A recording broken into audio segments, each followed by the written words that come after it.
Alright everybody, so welcome back. Last week, you all made your way back to Candlekeep, braving the storm winds that buffeted the coastline as you went. Luckily that storm was relatively not too much of a problem for you all. With your all expertise combined with that of Jar of Pickles, the pirate cat, you were all able to get back to Candlekeep safely, all in one piece, and with the ship that Pickles had stolen. So, when you all arrived back at Candlekeep, you arrived to find that your Tabaxi friend was quite well known throughout the grounds.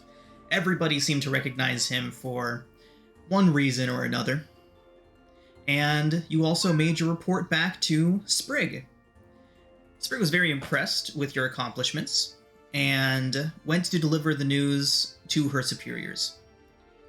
When Sprig returned, she introduced you all to one Cravis Undwilm, one of the higher-ups, kind of like middle management types of Candlekeep. Though he was personally unimpressed by your antics and saw you all as kind of more of a blunt instrument where the academic scalpel needed applying, he still had to reward you all, as he got his orders directly from his superiors, such as London Flattergast. And so he rewarded you all with a Helm of Telepathy, as well as quarters within the Grand Library, a private study, and essentially your own place to lay your heads whenever you found yourselves back in Candlekeep. After a tour of the new accommodation, you all came across a strange appearance as you exited from your extra-dimensional mansion. There was a raven sitting at the windowsill of your private study. And as you approached, this raven began squawking at you and pecking away at a book which it had apparently carried in. A quick telepathic communication uncovered the fact that this bird was... well, that there was the mind of a little girl inside of this bird. That she had traveled a great distance to try and reach Candlekeep and ask the great sages of the library for assistance in some unknown manner. Basically, she explained to you all very briefly that there was something going on at her house that she needed your all's help with, and she had heard that bringing a book to Candlekeep would get her the help that she needed. Not long after, the bird became nothing more than a bird again, squawking angrily and shaking its head in confusion at all of you. And when you began your investigation of the book that the bird had brought to you, you found a map inside. The book itself was not much more than a journal written by a unfortunate traveler who had come across a band of Vistani in her time of need. The ending of that story left vague and unknown. But what was really interesting was the contents of the book, the map that was inside of it. This map had several landmarks on it, none of which were immediately familiar to anyone, but the name of one place on it, Whichway, rang a couple of bells for one of you. Mm-hmm. After inquiring about the map, about the location, especially about the town of Whichway, those inquiries led you to the far north, a place near Silvery Moon, far to the north, and the presence of this map and the distance that it had traveled, almost 1,500 miles, I believe it was, that little girl had to bring that book to you, and of course the map's promise of potential treasure, piqued the interest of the sages of Candlekeep, and as such, you all were assigned to investigate this matter and find out what treasure this may be, what issues this little girl may have, and things of that nature. So, that is where we pick up today. While you were just about to head towards the teleportation circles, which you had just gained access to. And on your way there, one of you did receive a brief letter from Mr. London Flattergast himself, one of the great readers of Candlekeep, in charge of various things, his specialties being in magic itself, magical items, and the weave of magic. And after receiving that letter, hinting that there might be somebody in Silvery Moon that may be able to help one of you all out with some personal goals. So that is where we pick up today. You all are still technically within the walls of Candlekeep. It is the same day as when you left, and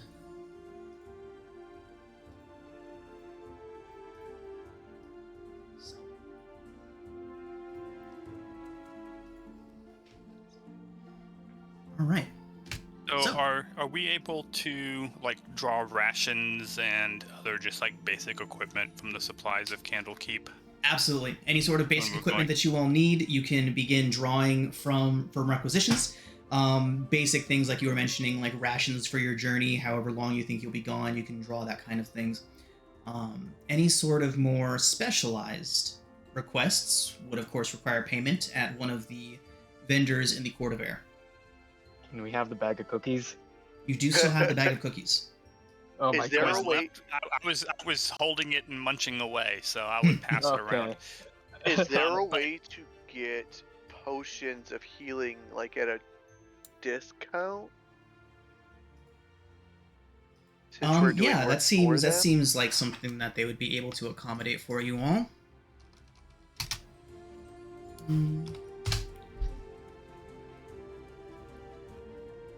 So with the standard price for potions being 50 GP, we'll say that you all can get them at a half discount whenever you need them from Candlekeep itself. So that would be 25 for standard healing potions, and then 125 for greater, and 1,000 for superior, 10,000 for supreme. That's very helpful. If I can afford that, we have a high-level cleric running around with us at that point. Okay. Yep. Nope. What Alistair would definitely want to do though is get like a month's worth of rations for each of us and place them in his bottle. Okay. A month's worth for each of you would probably be outside of the scope of what Candlekeep would offer you. Like, you would have, like, when you're at the requisition area, they'd probably, like, what the hell? Why would you need that We don't know how far north of Silvery Moon we're going to have to travel on this mission. I'm not trying to turn into a rations merchant. I'm just trying to make sure we are well stocked for whatever this mission leads us on. Isn't that a bit much? What could go wrong? That we would have to like be on the road for a whole month. We could just eat your personalities. Yeah. Okay, 2 weeks. They would say that the maximum amount that they can give out to any one party is 2 10 days worth of rations per member. Okay.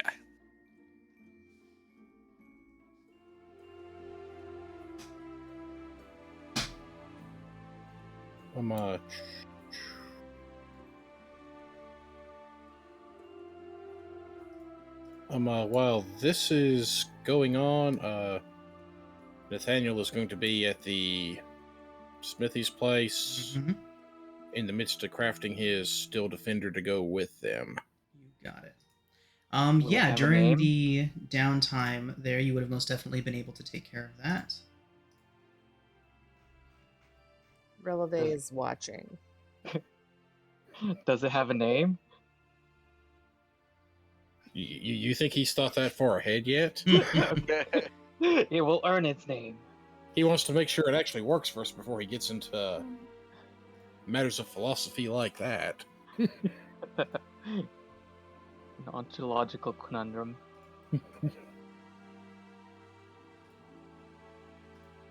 I guess we will. And he is going with a humanoid form for it, because that way we can do things like put a backpack on it and stuff. Oh, smart.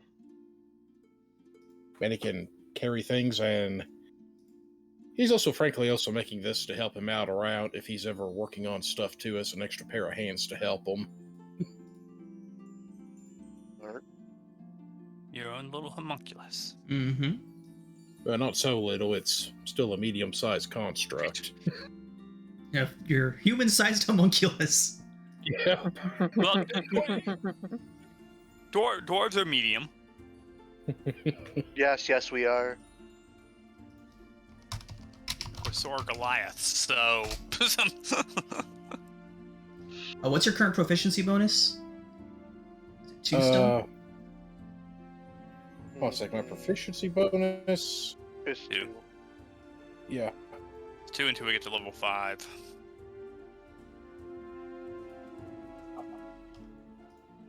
Yeah, this is just one of those things that they say that suddenly at level 3 you can just produce one as a battlesmith. Right. I'm asking because It- it scales off of your proficiency bonus in Yeah. almost every aspect. Yeah. So.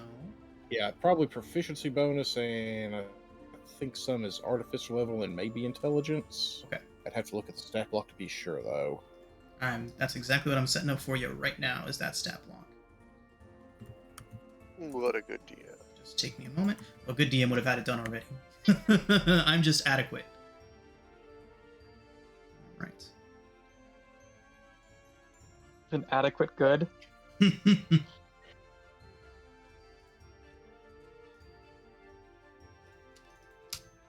Okay, so is there anything else that you all would like to take care of while you are at Candlekeep?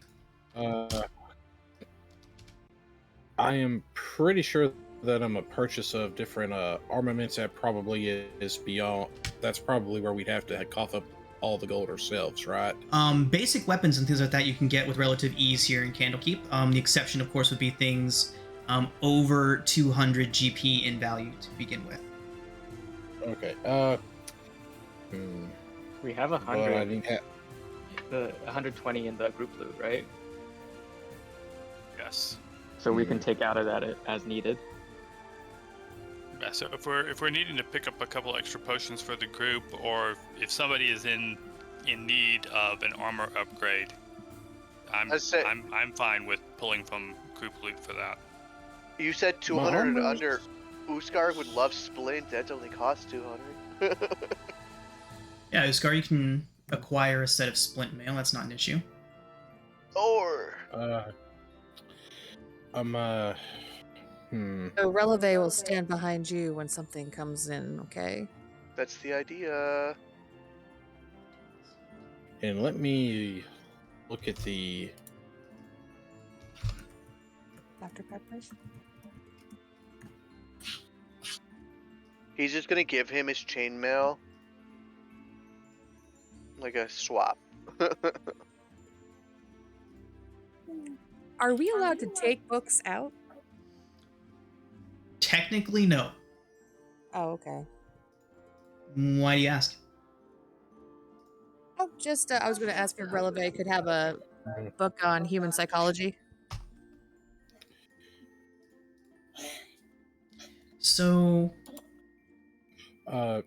If the party doesn't mind, would I be able? Like, I have 15 gold pieces, but it would take every ounce of that for me to. Oh, hold on a sec. How much does this cost instead? What are you trying to get? Well, a battlesmith does have proficiency with martial weapons, and I figure I can at least get something that does a D8 worth of damage instead of a D6. I think you Please could do get so. a weapon without having to cough up money, because he just gave me splint armor. Oh, you can definitely okay. get any mundane Yeah. weapons that you guys need. Get an axe. Okay. Get a sword. Yeah. Uskar just looks at you and says, "My battle axe works pretty well. You could get one of these." Releve, at the main library, why don't you go ahead and roll a persuasion check Okie to dokie. see if they'll turn the other way while you exit with your book on psychology. It would definitely be in the standard section, just among the many countless racks. And so, yeah, you can go ahead and take Let's that. know more about people, how they think, and how she can best entertain them or dupe them. Okay. Yeah, absolutely. So, as you are exiting, one of the avowed kind of looks over to you and says, "Well, I'm certain that everyone here knows we're not supposed to take books in the library, but if one happens to leave, I'm sure that it will certainly find its way back here." that yes, if one were to accidentally leave, it would certainly deliberately find its way back. I'm sure. Good thing that'll never happen here. Never I know. ever. She's just got a big smile on. Okay, so go ahead and put that in your inventory, and we will remember that that is there. Or forget. Or Accidentally forget. DSM-5. Wrong That's thing. Hold on, I gotta edit that. I was working at Barnes and Noble. It's surprising how many people wanted to come and like just look at that book and read through it. But you know, it's like a $200 book, so we wouldn't let people wander around the store with it. It's so mad. Oh yeah, that is Which book? DSM-5. It's a book of psychology, basically. It is. Yeah, It's the Bible of psychology, and it's a legit medical yes, it text. is. Yes. Okay, that's probably Yes, it is, because they are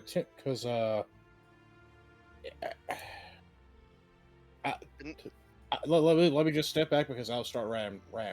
I was gonna say, are you okay? It's the field I work in. It's the field I work in. So Right. I studied in the field, so I get it. yeah. I just sold the books to people and dealt with people that were angry that I wouldn't let them walk around the store with $200 worth of merchandise. Right? I'm for I gotta say, I get a little leery about it whenever folks say, "Hey, I want to borrow it." I'm like, Right, it no. lived on the dashboard for like 3 years. What are you talking about? That was his choice to leave it on the dashboard for 3 years. It's because it's there to have it if I need it, depending upon which office I'm at. I know. Okay, Emmett. And I assume they'd be okay with me snagging a heavy crossbow too, correct? Not an issue. Any sort of mundane weapons. That's one of the great parts about having, essentially, you all have a patron, and your patron is Candlekeep. Oh, I didn't realize. Bards are proficient with rapiers, right? Uh-huh. Yeah. Usually, I think so. Can I They have should one? be. Yeah.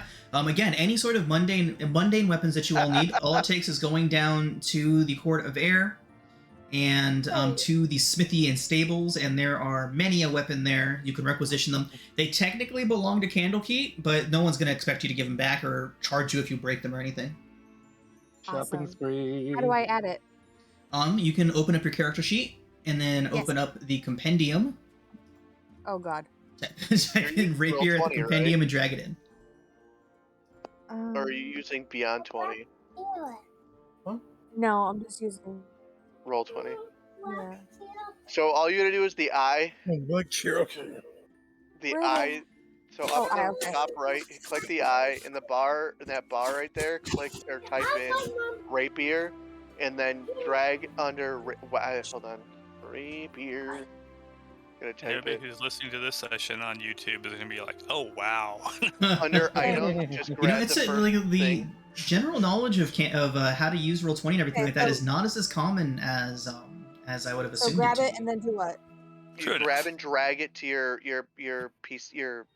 character sheet, and it'll be on the bottom of the list of items you have. Yep. And You know, I then it'll probably- auto-populate. I probably could have done that for you too, but again, adequate, not good. Because of you, I had to learn how to use Roll20. God. I still haven't learned how to use Roll20. I just use D&D Beyond. Yeah, I'm just faking it like really, really hard. I know how to do both. I just am Yeah, lazy and that's don't not want to do working it. for me. Okay, I'll John, use yeah. Okay, got it. When you're sorry, doing that, Sean. it's the big thing is to not accidentally grab the proficiency, but to grab the actual item. So when you open up the compendium, type in rapier. There are two different entries for it. One is That's what I- proficiencies. The other is the items themselves. So from the items, Like when I try to pull it over to my character sheet, it disappears. Probably already in there. She's got like 4 of them. no, there's not. Just the one I just added. Thank you. Okay. Well, Wow, you got decent dexterity for that too. Nice. Decent bonus to hit. Nice. Yay. So, Adso, what are you up to right now? I don't know. Like, how much time are they elapsed? It's been Awesome. maybe I about an don't really- hour since you've gotten your official word to meet at Exaltation to head to the teleportation circles when you're ready. Okay. I have no spell scrolls in hand, so I probably can't add to my spell book. And I don't really need items per se, I guess. Yeah, I'm in the same boat. So I'm let's just say, chilling. okay, so Alistair sipping and on a Adso glass are of kind of wine. just chilling, waiting for the more martial among them to gather their weapons, when an enormous Furbolg man comes stomping into the courtyard where you all are hanging out, where the two of you are hanging out, begins looking around, spots the two of you sitting there, and then begins stomping towards the two of you. Oh, hi there. You looking for little? Circus starts are. So he stops in front of you all, and he looks right at you, Adso. He says, "You're the one who threw that thing out the window. Hit me right on the head, it did." Oh, no. You did it. Okay. I thought you were gonna help me out here. Furbolg leans in real Oh close. my God. Adso, You lie says, for me. "What Mr. was Charisma? that thing?" A book. Was a It book. wasn't a book. Okay, it was what? It was a creature pretending to be a book. Okay, it was a mimic of sorts that was turned goopy goop. A mimic, you say? Well, Yes. it wasn't really a mimic. It was kind of like a mimic. A construct. Could- Says, "Do you have a name for it?" Because whatever it was, yeah, it made remember what? fantastic fertilizer. My garden is looking amazing. It literally has never looked better. Ging Watson. Ging Wow. Watson. Amazing. It was called wow. a Ging Watson. A good Watson. Okay. What a coinky dink. He extends his hand. He's Well, like, "My I'm name's happy for Dennis. Dennis, nice to meet you. I'm the groundskeeper here." Oh, okay. Well, I'm glad I could help, and if you need more help, we'd be happy to just throw stuff at your. So I prefer you just brought it to me instead of like hucking it out a window. But yeah, no harm, no foul. It just smelt Yeah. really, really bad. But other than that, it was completely fine. Made excellent fertilizer. My garden has never looked better. Okay. Well, I'm sure like a lot of the word like organic material is great fertilizer, right? Or was it inorganic? I have It no was idea. an ectoplasmic entity. It was Okay. snot. It was snot. Well, I'm happy that worked out for you. If there's anything else we could do for you, I'd be happy to make your like garden even more beautiful. Like, absolutely. Well, on your travels, if you find any rare or exotic plants, you can always bring them back to me. I'm always looking for things to add to the exotic sections. Ooh, exotic plants, you say? Indeed. Could they? Okay, even like ones that move about. Especially the try to ones kill that us? move about. Okay, you What got about it. fungi? Oh, we have fungi. In fact, we have a Myconid sovereign that lives over in one of the towers. Great guy. Oh, Excellent gosh. conversationist, although he doesn't actually speak. Oh, Myconids, they're cool. Is there any chance we could meet them at any point? Ooh, I bet Yeah, he knows about the Underdark. Yeah. yeah, we can take you to meet him whenever you want to. Oh, and does he have his own little colony going on in the tower? He says, no, he doesn't really like to no. Oh, He says that it's not necessarily their habitat, and bringing them into a place like this would simply confuse them. He's lived for hundreds of years though, and has much experience in the above ground world. okay. What does he do in the tower? Well, he helps out with our alchemists. He helps them produce tinctures and potions, especially ones that can affect and cloud the mind. Oh, that could be very useful for us. If he could teach us at some point, that'd be amazing. Yeah, you can head on over to his tower whenever is convenient for you. Would now be convenient? Can we get an hour of like herbalism lessons? An hour of herbalism lessons. So yeah. So if you guys want to head over there, his tower would likely be right over in this area. You want to see that? No. Closing all my windows. Okay. Where? Right over in here. On the northeastern corner of the library. The little domey part. Mm-hmm. Oh That no, area? underneath it. Yeah, right. Okay, Exactly. That where the pink marker is. Okay. So just south of the beehive. Just south of the beehive. That is. Sorry, It's a without names, beehive I'm shaped gonna beehive. give names to all of It's these called- things. It's called an onion dome.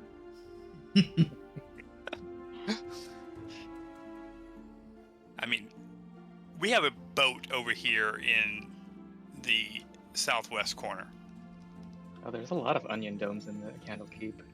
built into the castle part. There is a boat. Yes, the boat. Yep.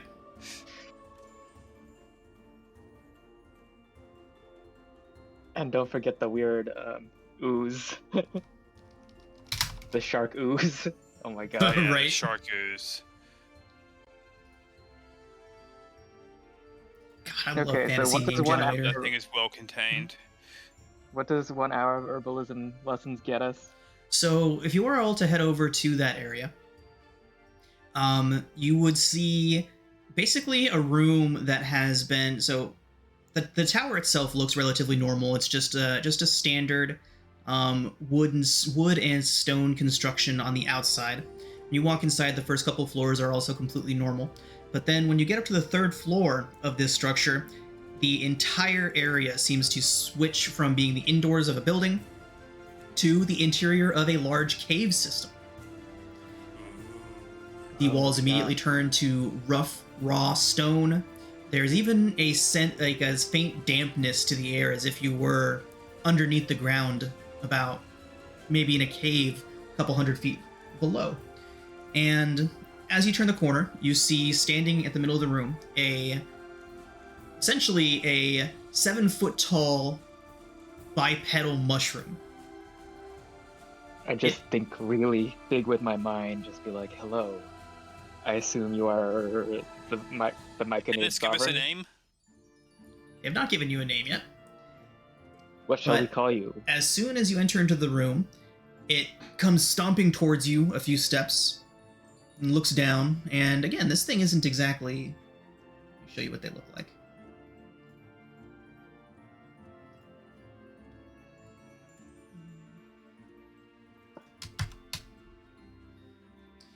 Comes stomping up towards you and then leans down near you. And from a growth on one of its shoulders, a puff of spores comes out and just completely surrounds both of you. And suddenly you can hear, "Greetings! My name is Vodo. What brings you into my lair?" We heard that you were very knowledgeable in herbs and tinctures, and was hoping that you could teach us or impart your knowledge onto us. Says, "Well, indeed.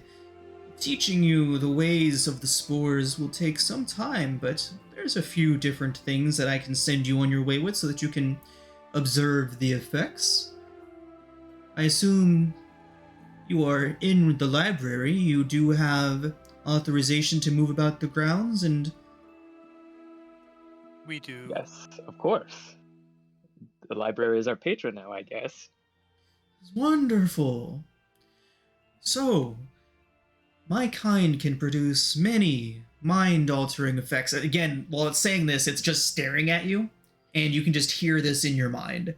There's no movement on its face or on any of its body, anything like that to indicate that it's speaking or anything like that. This is all just going into your minds. It says, Yeah. "There are 3 primary effects that the spores of my kind can produce. We can, of course, produce hallucinatory effects." And it lets out another puff of spores, and you guys see just like colors become sound, and everything begins to ripple and wave in weird, interesting ways. Whoa. That's interesting. And he says, "Can be very distracting." He looks down and notices that neither of you have the capacity to fully understand what he's saying anymore, releases another puff of spores, and that effect immediately vanishes. He says, "Apologies." Where What? are we? Who are we? Who am I? Is Fear not, the effect will only linger for a moment. But as you have seen, this can be a truly debilitating effect if used, say, in combat or during a dire situation. It can disorient your enemies. We also have this. And he lets out another puff. And you both feel this sense of just like calm and well-being come over you, as if violence was never the answer, man. Oh man, wow, you're just the best. Like, oh, why do we even fight? Like, let's just vibe together forever. And so he lets out another puff of spores, and that sense goes away. He says, as you can see, useful applications. There are 2 others. And then he kind of looks around and goes down to a corner and pulls a rather large looking insect off the ground. Clearly has been dead for some time. He holds it up in the palm of his hand, and about this point you would begin to notice that his voice is beginning to get very quiet. And as he notices, he kind of looks between the 2 of you and notices that you're starting to have to work a little harder to hear him. And he releases another puff of spores, and his voice becomes loud and vibrant again. And he looks down and he says, this is one of the more interesting aspects of our kind's influence on yours. He holds out a hand, and a little tiny centralized puff of spores goes out and surrounds the dead roach. After a few moments, little spores and little mushrooms begin to grow out of it, and it pops up and scurries up his arm and into one of his many pores. Oh, gnarly. Was that an undead roach? More like, a bunch of mushrooms controlling the husk. Precisely. I think it's undead. It is, in fact, dead. It has not been it has been simply given locomotion once more. And finally, unfortunately, my ability to produce my last is limited, and we require it for research today, but we are attempting to establish a way to allow us to communicate across vast distances using these spores. Taken up on the wind, much like a crow, except much faster and much more reliable in its message. Can we, help troubleshoot and test these out? We're gonna be far away, and so if we need to contact Candlekeep, this might be the way. Perhaps when you return. This will take several days of research. We have simply just begun on the newest branch of our study. Oh, okay. As it stands, we have the ability to link people telepathically within a distance of about 15 to 30 feet of one another. But Okay. I think that would work for the party itself. since Don't you think, Al? Oh, absolutely. No, I guess that Al doesn't need it. Can y'all... No. Y'all can't hear me, yes? I can hear you. Okay. I can hear you. yeah. Okay. Yes, So that would definitely work for the whole party, but it sounded like he needed those spores right now for their research. he does, however, turn behind him, walk away a few steps, and then come back with 3 jars. He says, Pickles? they each appear to have just floating little specks of dust inside of them. On closer inspection, they do appear to be full of lighter than air spores. And he says, you may take one if you wish. One of them has the hallucinating spores, the other has the pacifying spores, and another has an animating spores. However, he does say that the animating spores will not work on basically anything larger than a house cat.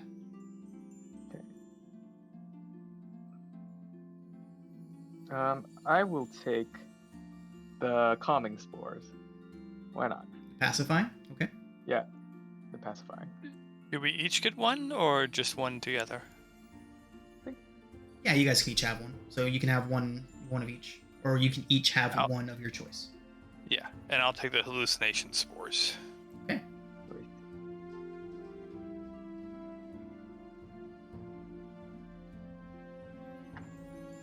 All right.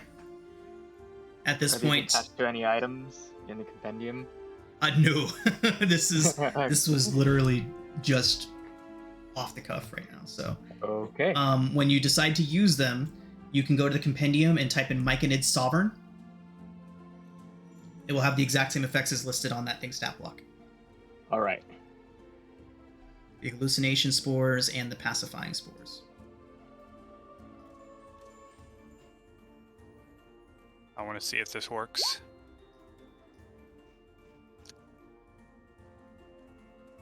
That didn't do much. Yeah, you whispered something Okay. to me.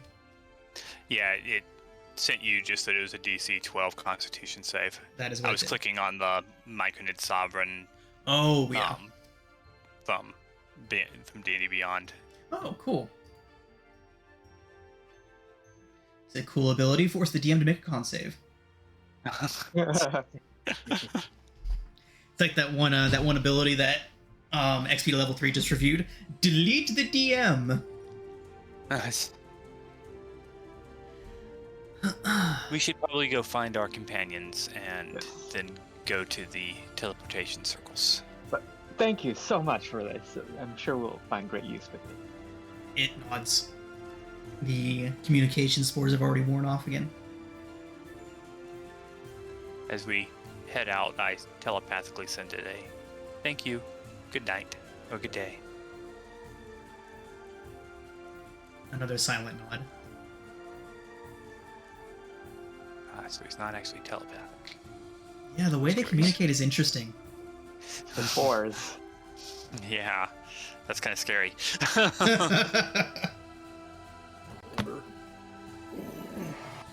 All right. So at some point later on in the afternoon, we'll call it about 2 or 3 in the afternoon at this point. But later on in the afternoon, when you all find yourselves together again, Sprig would come looking for you at one point. Is there any other business anyone wants to take care of in Candlekeep before she takes you to the circles? Mm-mm. I'm ready. I'm ready. Let's go. What's the job again? No idea. Find the witch wood and follow the map. Okay, Hopefully follow the map. somebody. Yep, Who has but the map? Hopefully, So technically, your job for Candlekeep specifically is to find out what treasure is at the end of this map. Okay. Your not so official job is to help that little girl. That's more of the Got it. right. but she wants us to follow the map as well. So Right. We assume. Two Yeah, birds. When I contacted her mind, it seemed pretty obvious. Or one bird and one stone.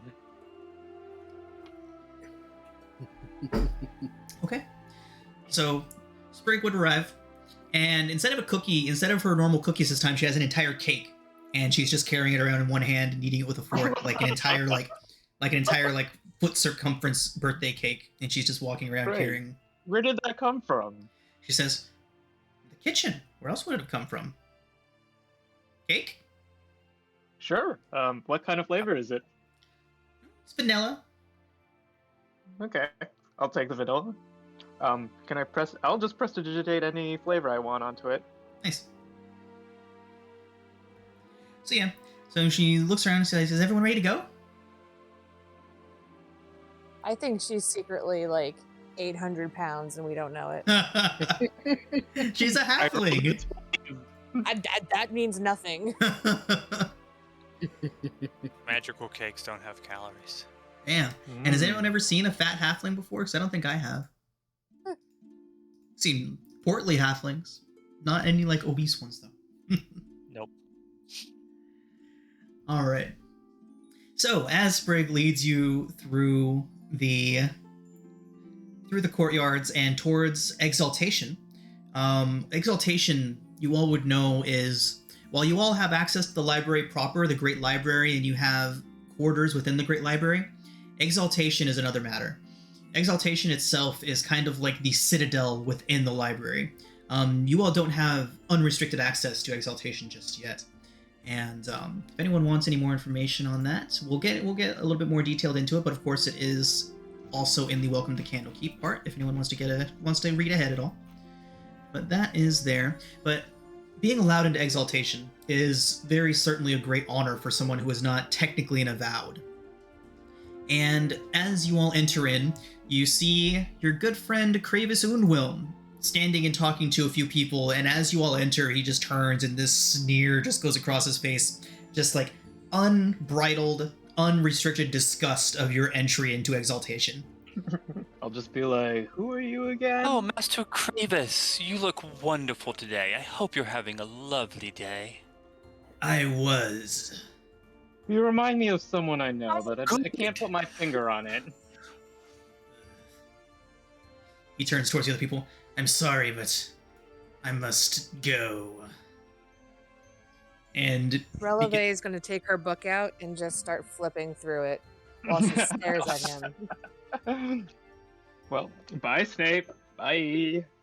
So, Releve, as soon as you do that, his eyes just go wide, and he turns and begins to stalk towards you.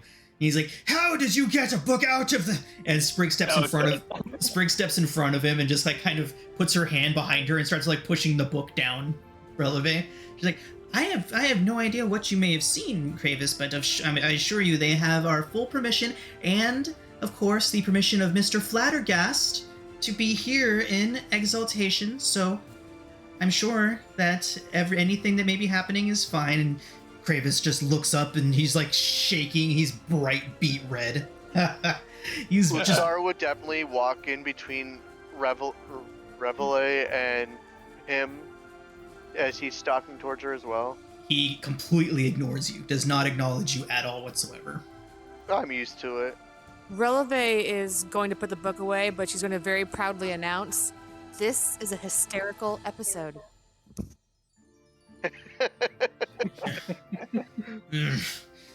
She's very pleased. He just goes into a huff and he tries to get a few words out, but eventually just turns around and just stalks away. Of course, flinging his cape as he does. Oh. When he's angry. Very Snape-like. He makes his own wind for that, doesn't Oh he? shit, there's a gift for it. That's amazing. Yep.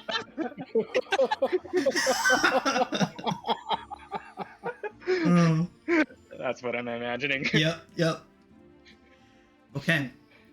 So, Sprig turns towards you, Releve, and says, "You are insane. I love it. Cake?" Yes. No, thank you. Hello, baby. He likes to rattle the chains. So, yep, at this point, she would start walking you all towards, across this enormous, essentially what is a grand entryway. Pillars on either side of it, polished marble floors. The pillars have inlaid filigree in them, which actually seem to move and kind of vine and twist them their own ways up the pillars as you go past them. Freaking side effects from those damn myconid spores. I rub my eyes. Maybe they, instead of, clouding a reality, they show reality. Ever thought that? Whoa. All right. I know Kung Fu. I know Kung Fu. Is Nathaniel where he can hear them discussing this? Oh yeah, they're all in a group right now. He pauses for a moment, and then steps on one of their feet and asks, "Did you feel that?" Maybe. Or maybe it was just an illusion. I think you actually missed my toe through the illusion. Nice. Sure. It's important to note that everyone else also sees the filigree climbing up the pillars. It's not just these two.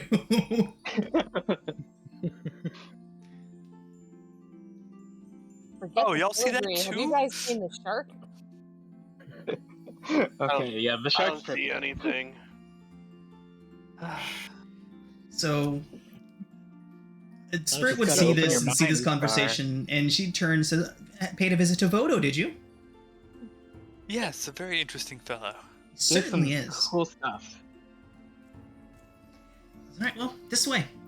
And she would lead you all through this massive grand hallway, and maybe about 100, 120 feet through this hallway, she would just abruptly turn off to the right and through the pillars and through a archway.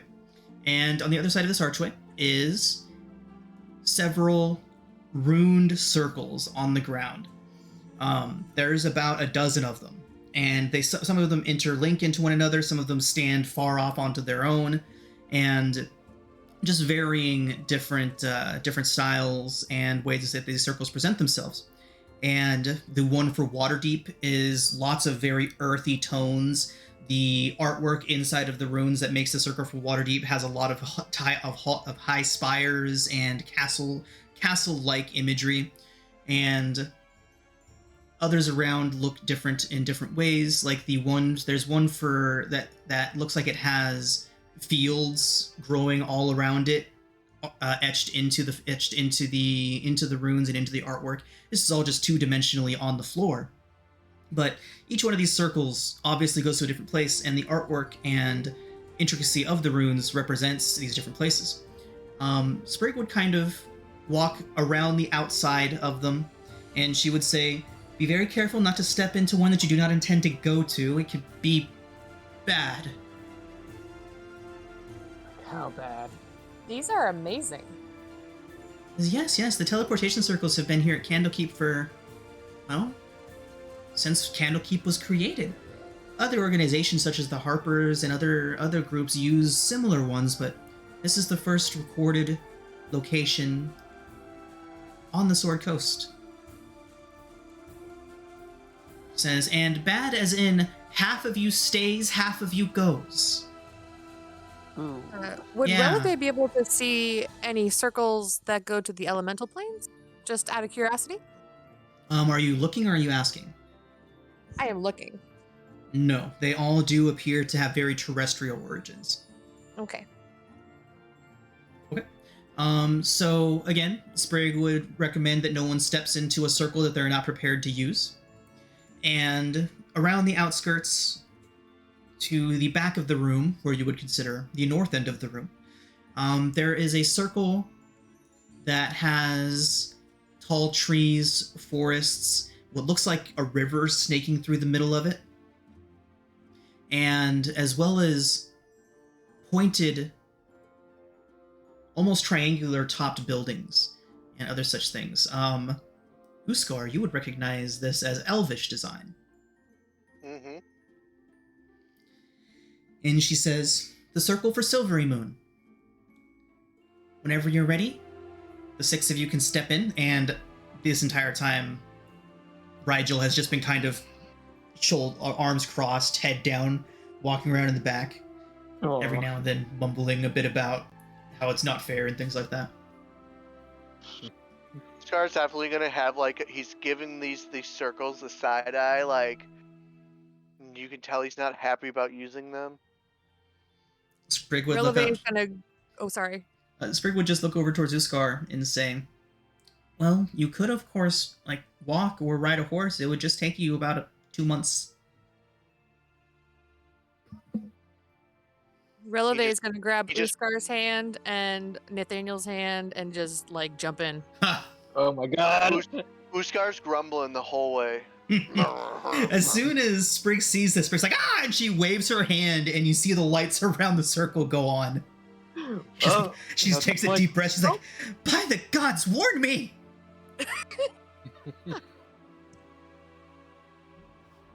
I jump in after them, I guess. All right.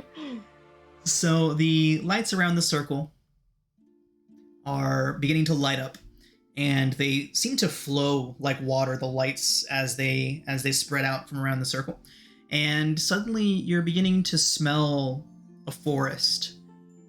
Fresh, cool water. You're starting to hear the sounds. And slowly but surely, the image of Sprig in front of you all begins to fade. and this blue-white mist kind of begins to fill your vision until suddenly you begin to hear sounds like birds. And that sound of fresh running water becomes extremely clear, and you feel like you can almost hear singing off in the distance as well.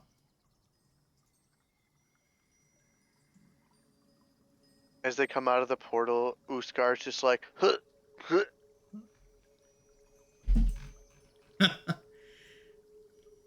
See, his grumblings are basically just music to Releve at this point. They're just his sounds. He's an instrument to be played. He just So- gives the side eye at Releve. Releve, like Releve. I'll mess it up every time, don't worry. It's on brand. All right. Who is singing? So the music doesn't seem to be coming from anywhere. It seems to be coming from the sky, from the trees, from the river in front of you all. And as you step out, the first thing that catches your eye is this massive bridge of force that scales across a river out in front of you. Uskar, you would have heard of this being referred to as the Moon Bridge. Uskar, you probably don't like this place very much, but you would have certainly heard of it being from so close by. Mm-hmm. And as you step out, there are a small contingent of elvish men, a couple humans in there as well, and one very large half-orc. And they don't turn towards you as you materialize on this side of the teleportation circle. But there is an elvish woman in wizardly robes standing in front of the circle, and she stands there as if she was expecting you. And as you all enter through, these armored people are very clearly know what they're doing. They hold themselves in a way that just speaks to martial prowess, and their armor and weapons are absolutely immaculate, but they don't turn to regard you at all. However, the elvish woman that stands in front of you appears, if by a human gauge, to be in her early 20s. She extends out her hands and says, "Welcome, everyone, to Silvery Moon. Sprig informed me that you would all be coming. My name is Leolith Cedarguard." Greetings. And greetings to you as well. This way. And she gestures for you all to step out of the circle. Okay, where are we going? Out of the circle. Are we? Yeah. Okay. We follow. At least Or I follow. do we? Is this still an illusion? Are we still in the Releve is caves? gonna fall and We step are beside her, all excited. Not in Kansas anymore. Uskar just So kind of I assume the the air hand. temperature is much cooler than It had is. been in Candlekeep. Considerably cooler, yes. It is not cold, but we'll say, I apologize for anyone that might not use Fahrenheit, but right around like 60, 62 Fahrenheit. What time of year is it? That's a good question. We will say early fall. Okay. You think Around 60 20 degrees? Celsius? So you think 60 degrees is cold? I say cool. Cool, okay. Not cold. Compared to Candlekeep, where it's like being in like San Diego. Right, exactly. So it is mid-afternoon right now, so the sun is high up in the sky, breaking through all of the tree cover and through all of the different, all the foliage in the area. And so Lilith would begin walking you through the halls, and she says, "Well, Sprig was vague as to your purposes here, but any representative of Candlekeep is always welcome here in Silvery Moon. So what exactly is it that brings you here?" A map that a bird gave us. Trying Yeah, to we're find a supposed- place called the Witch Way. The Which Way? I've heard the name in passing before. An We're old. hoping we'll be able to find a map that can tell us how to get there. We have the map. We're Well, just we trying have a to map. decipher it. We have a map where which way is the origin. We need to find how to get there from here. So she would say, "Very well, we should speak to our historians. They are across the bridge, this way." As we walk, I go, I am also hoping to talk with a resident of Silvery Moon. A ranger known as, where did it go? Different page. Known as Aristina Silverhand. Do you know her? I know Aristina well, yes. She is currently away in Luskin, dealing with a particularly nasty band of mage pirates. But she should be back within a 10-day.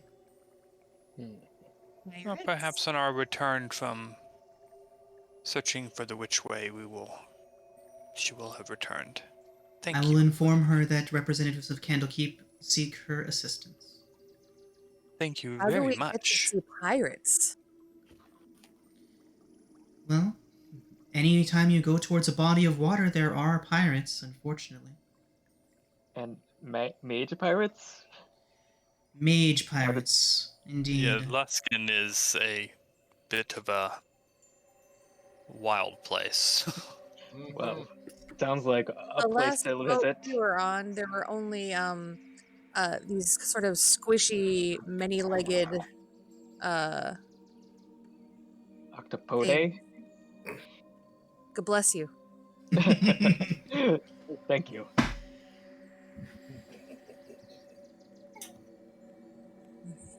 Yeah. So, as you're all walking, eventually Aristina would turn a corner, and in front of you all would be a 100-foot-long bridge that appears to be made of nothing but shimmering whitish silver force. She would step out. That's pretty. Absolutely fascinating. Releve is going to skip right out behind her. She starts walking out onto it, and she says, "This is your first time seeing the Moon Bridge, no?" Yes. You are taking it better than most. First time I can recall seeing it. Uskar, how are you handling the Moon Bridge? Do you need me to hold your hand? Let's say, can I just come back and hold your hand? We can carry him. Toss him. Oh, toss the Levitate. dwarf. I don't think I could toss him very far. Combined, we could. He's mad. He's scowling. He's like every time he goes to step, he's like slightly touching with his toe first. Like he's just not happy at all. He's very angry at this. Why are you making that face? He's allergic to magic. This is an abomination. Boy, do I have bad news for you about how air genasi you're made. I have bad news about all of his companions. Pretty much. He just kind of scowls at everyone. He says, I just like look at him and then just look away nervously. I've always found, Uskar, that it helps to not view it as some sort of strange, not to view it as some sort of strange alien thing as much as a different set of tools and energy source that one can use. "On magic to be nothing but evil and perverse." Can be. Yeah, true. Okay. When you get to the top of the bridge, can you like look down through the middle of it and see the river below? I won't lie, when Uskar says that, Releve is going to look really hurt. Aw. I think he secretly likes magic. Just too scared to admit it. No, not even in the slightest. Why did you go to a mage? Oh. Why did you go to a mage city in the first place, or mage keep in the first place? He doesn't remember. Oh, yeah. So, So Leolith would kind of be overhearing this, and she would wait until you were on the other side of the moon bridge and Uskar was comfortable again. But she would turn towards him and she would say, I understand. Magic has caused much pain for many, but if it helps, we here at Silvery Moon like to consider it as a simple knowledge we haven't acquired yet. And she would go on to kind of explain it in a way. Have you all heard that quote where any sufficiently advanced technology is indistinguishable from magic? Yes. Robert Heinlein. Yeah. I don't think that one was Heinlein. I think that one was Arthur C. Clarke. Arthur C. was it Clarke. Clarke? It is indeed Clarke. Good stuff. Science Thank you. nerds. I love it. Sorry. Sci-fi nerds. But she would try her best to comfort you, Iskar, and let you know that you are not alone in thinking like that. It is not an uncommon thing for people to have distrust of magic.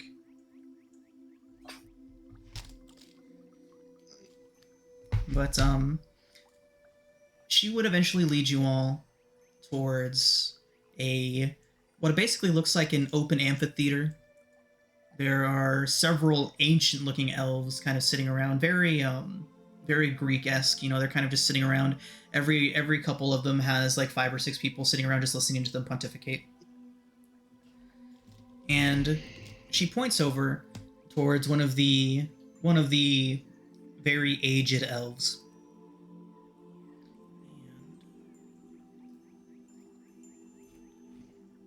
I don't know what I did before these name generators. She points over towards one of them and says, that is Aloric. He is one of the oldest elves that lives. He's been in this region for, well, let's say, a very long time. If anyone knows of this place which way and where it is located, it will be him. Is it Loric or Aloric? Oloric. Oloric.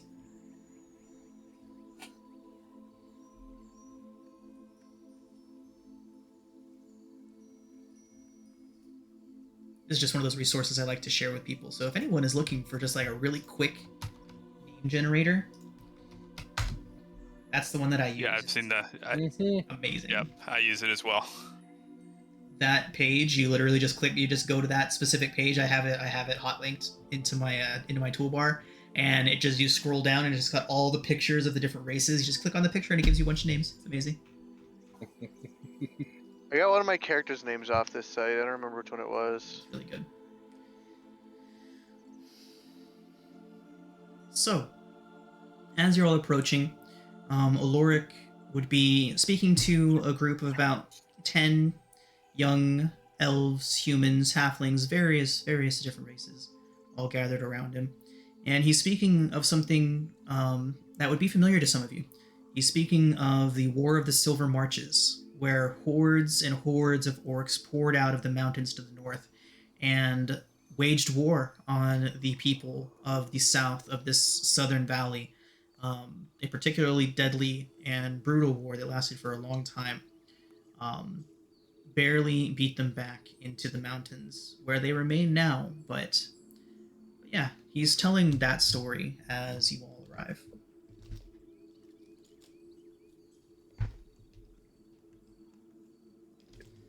Listen Once- politely.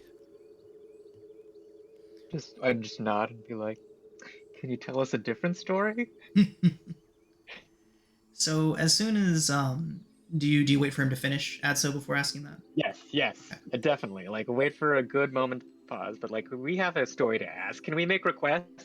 Maybe it might be the better way to ask. So as soon as the story is done, he stops speaking. He gets to the part where the orcs were beaten back to the mountains. He names a few names of specific people, and then you see all of these people stand up and begin gathering things and walking away. Still taking some notes. You can see that this was more or less a class that just concluded. And as you leave, he looks up towards you. He says, "Welcome, friends." He kind of looks you all up and down. He says, "You have the air of the fortress library about you." You have a good eye. What gave it away? Says, well, that one keeps a book that she's seeming to hide, but... And that one back there, he points towards Rigel, wearing the vestments clearly made in Candlekeep, but not of the Avowed.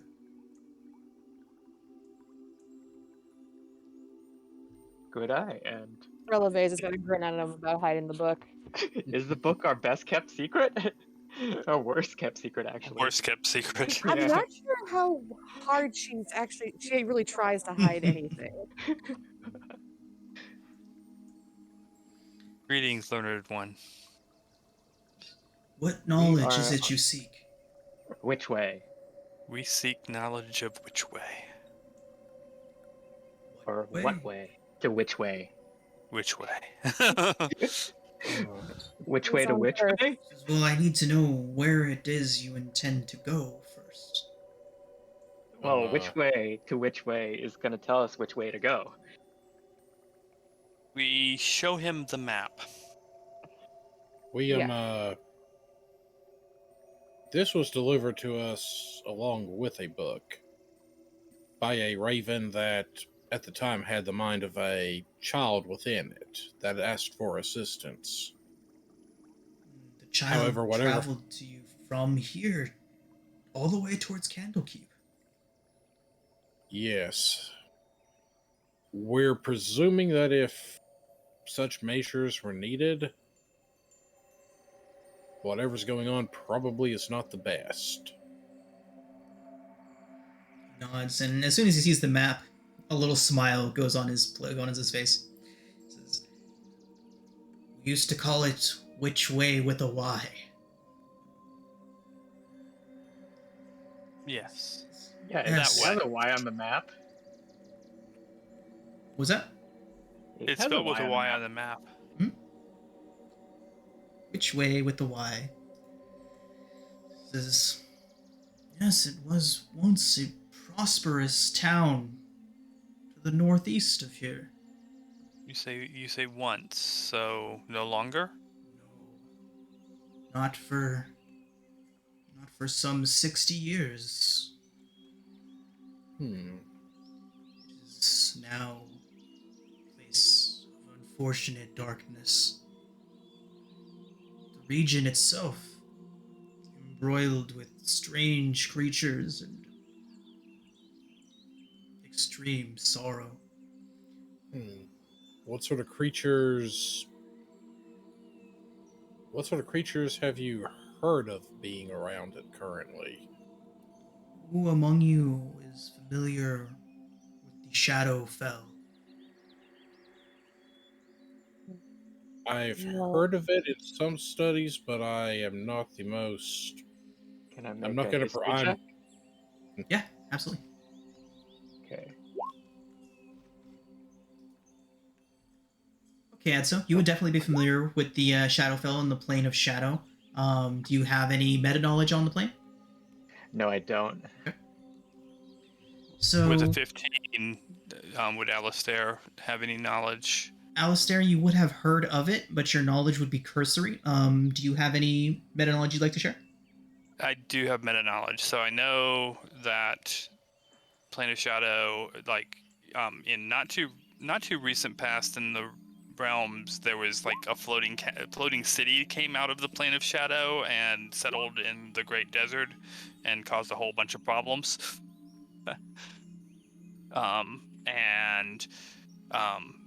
It's a crossover between life and death, but not all the way to death. Maybe?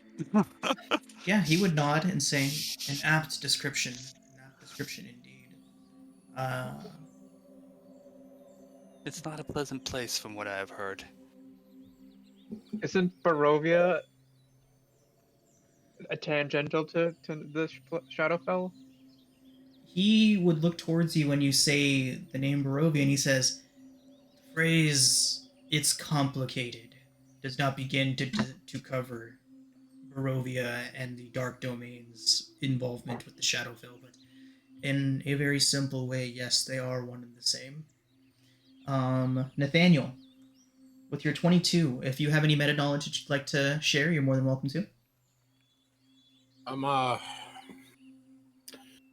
With Nathaniel's background and the fact that he is a battlesmith artificer, I figure most of his is going to be associated with some of the various magical weapons and the like that originated from there.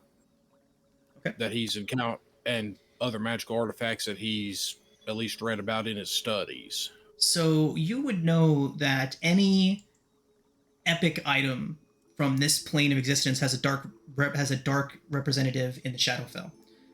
So say the Sword of Zariel here in this plane of existence, if it were to be recovered and brought back, would be an epic weapon for the hands of good. The Shadowfell would have the opposing version of it. Essentially, anything that exists here in the Prime Material plane would have a dark reflection in the Shadowfell. And so, at this point, the venerable old elf would say pretty much that the Shadowfell is a dark mirror of this plane. Any place that you can show a mirror, any place that you can see that prospers, failed in the Shadowfell. All outcomes that were good and all triumphs of good versus evil here, the opposite happened in the Shadowfell. It is a place of darkness, a place of loss, a place that has never known a victory, a triumph, or even a single good day. And why this elf would be telling you this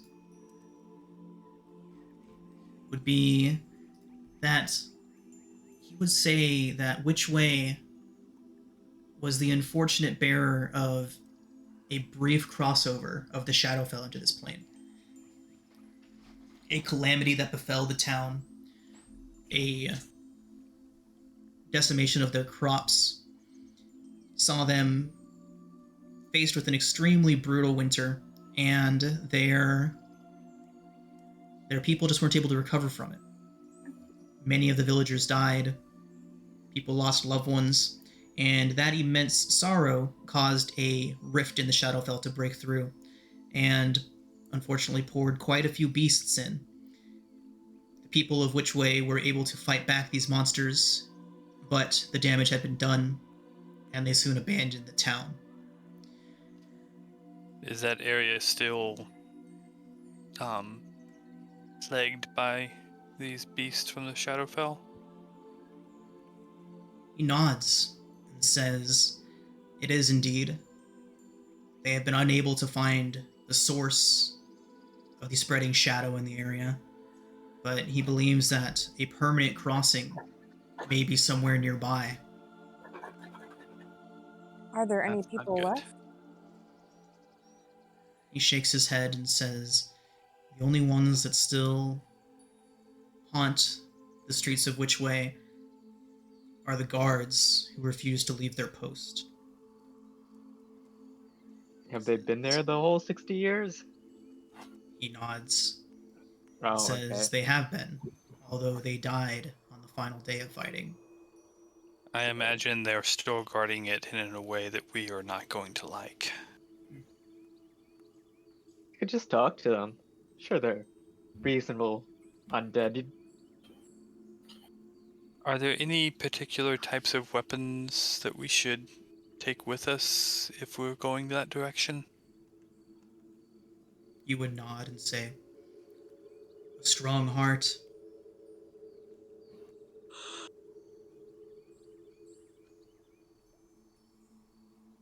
What if you're allergic to magic?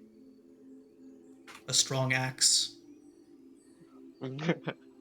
Scar just kind of like gets his up and like, yeah.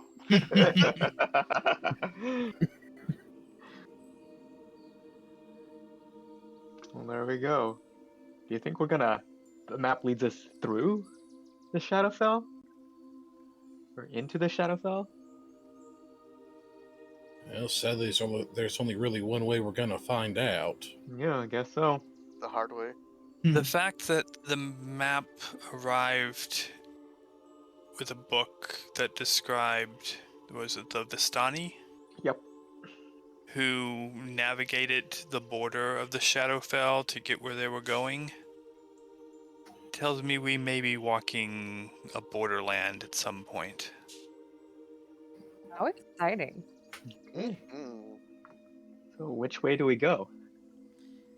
But Is there someone you might know in this town who might be a guide that we could hire, or is there a road that would be obvious that we could follow?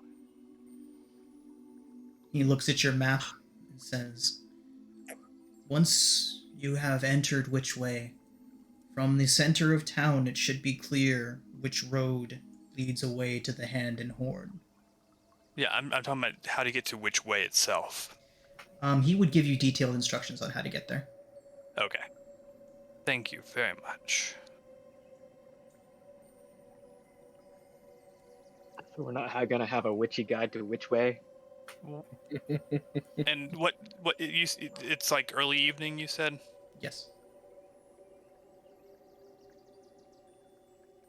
I don't know about the rest of you, but I think I would be in favor of finding an inn for the evening before we head out. I don't.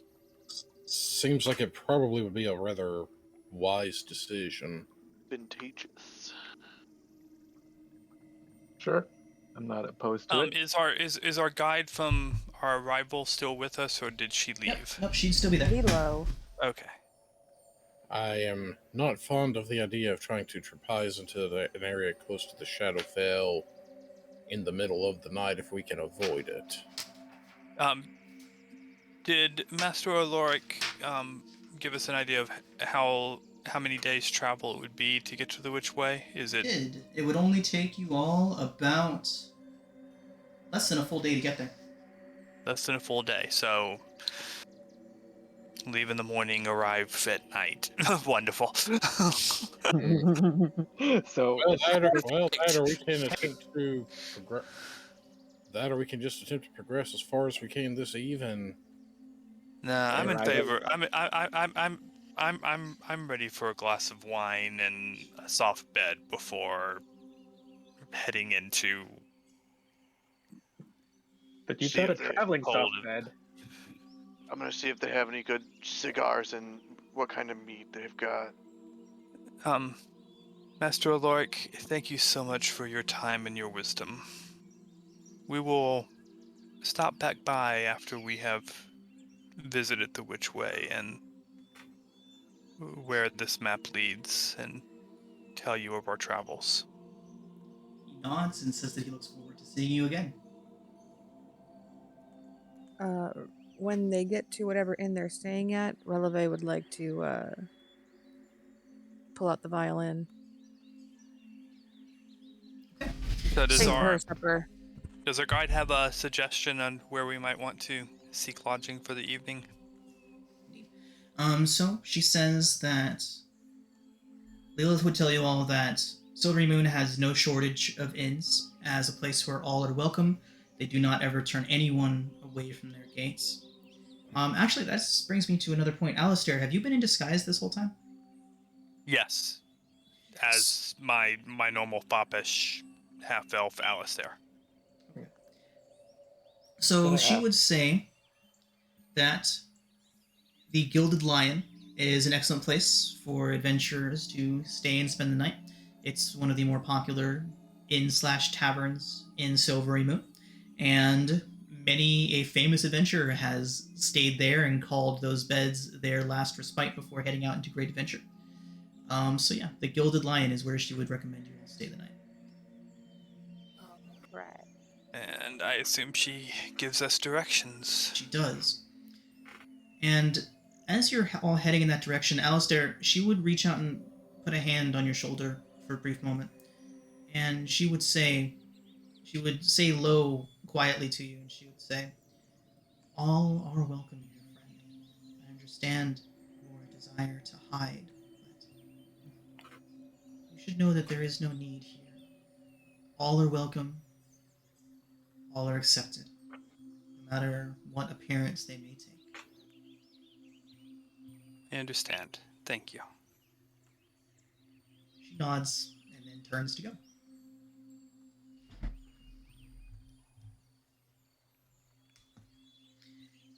And we'll go ahead and take our break now, everybody. When we come back, we can spend some time at this inn, or we can head out from there, whatever you all would prefer. And yeah, so I'll see you all in 10. Okay, so we are back. You all are still in Silvery Moon. Just entered into the Gilded Lion. It is a very nice tavern. It looks extremely upscale as far as the way it's decorated, the furniture, all of it just super, super upscale. The clientele, on the other hand, don't really fit too much in. You can see a lot of people, like you can see like there's a small adventuring party over in one corner, and they've got like a half orc, and he's like got this like golden, like this gold and silver inlaid knife, and he's like trying to super carefully eat his food without damaging anything. Yeah, very upscale place, very well to do. You can tell very immediately though that you'd all fit in very well here. Ushkar's gonna go straight up to the bar and ask for their best mead and their best cigar. Ooh, I'm gonna ask for the finest champagne. Okay.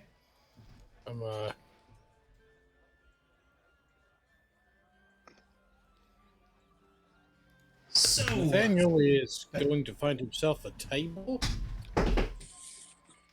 There are a few empty tables about.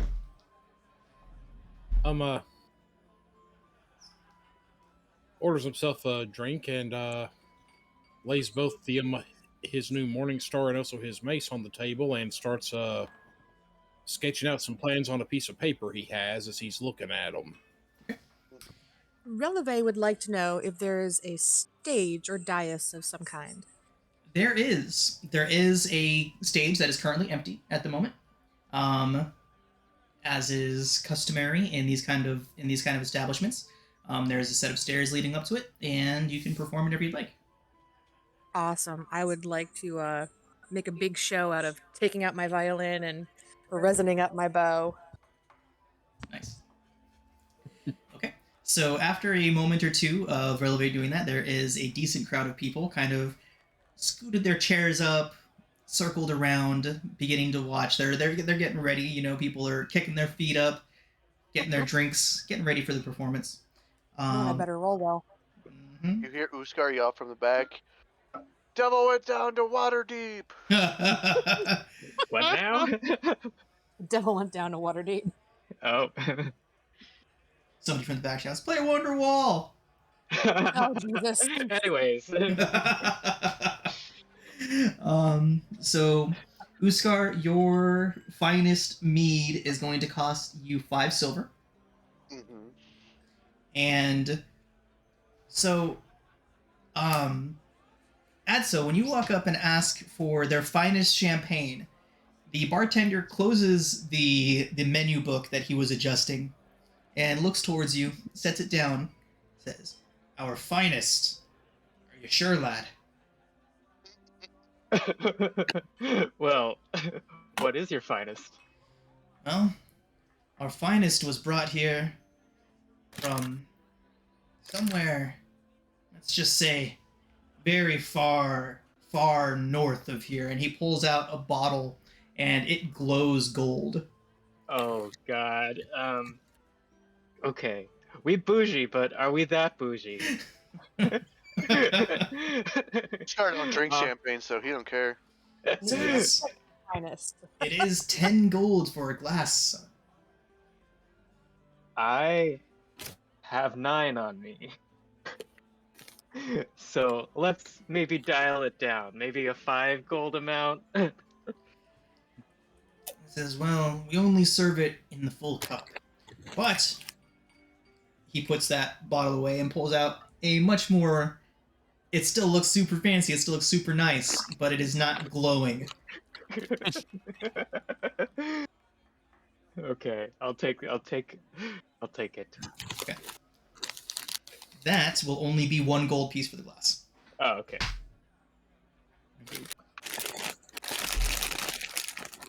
All right. Be a dear, Adso, and bring me one.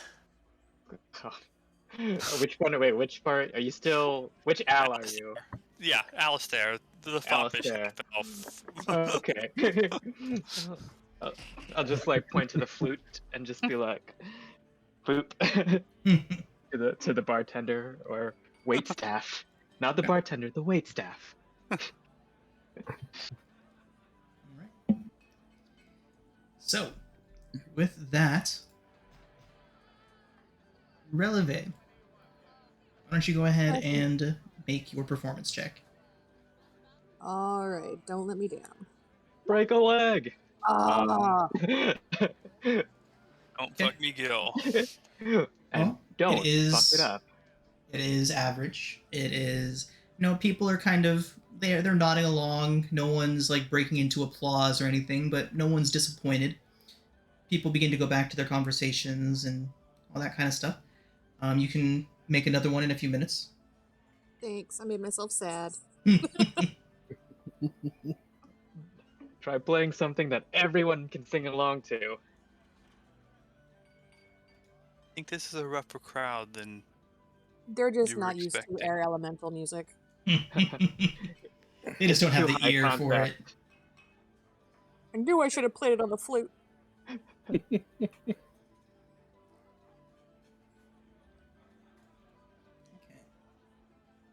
Alistair will inquire with the waitstaff or the bartender on how much rooms for the night would be. Got it. They'd ask if you want to stay in one of the common rooms or if you want private rooms. To be honest, it kind of depends upon the price. The common rooms are 3 silver per person. Private rooms are 8. I'm too private. I think private. Okay. I know I would like a private room.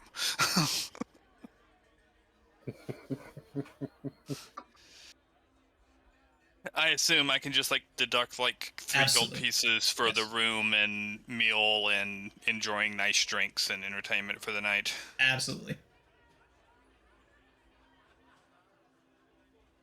Let me go ahead and deduct from mine Well- too. Just take that out of the group loot for nights. What Be would, my would that be suggestion. total? 8 Would be silver my times suggestion. 6.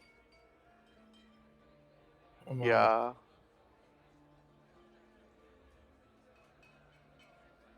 But basically, wouldn't that be take 1 gold for each person and then just put 2 silver back for each person? Sure. At least for the rooms. So that way there'd be... They could do exchange rates for a fantasy world. D&D, Basically- tricking no, people no. into doing math. Well, but They only do basically it'd be- electrons.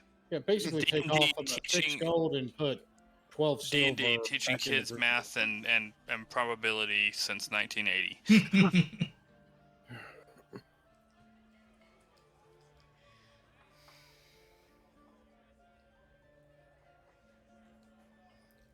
All right, Releve. Why don't you go ahead and take a shot at your second performance, and we'll see how much you make All right. She's gonna stretch this time. today. Anybody want to give her some guidance? I stroll up there, clap her on the shoulder, and I will cast guidance on her. And hey, I got you back. You got this. Oh my god.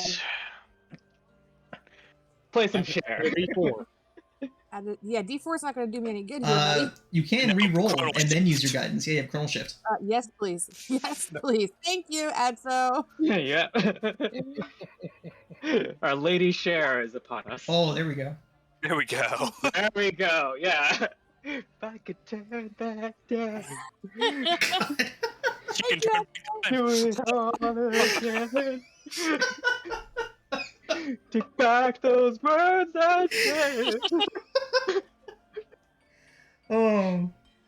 Alistair no. will use prestidigitation to put a little flame on his thumb and hold it up while she's Oh, singing. nice.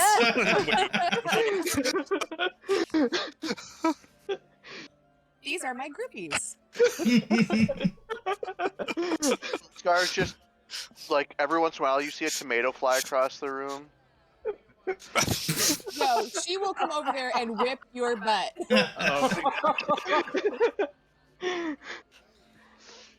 Make So- fun of her genetics all day long, but don't insult her performance. So, in contrast to this performance, the entire tavern is quiet about just a few seconds into the introduction. And what kind of song are you playing, Releve?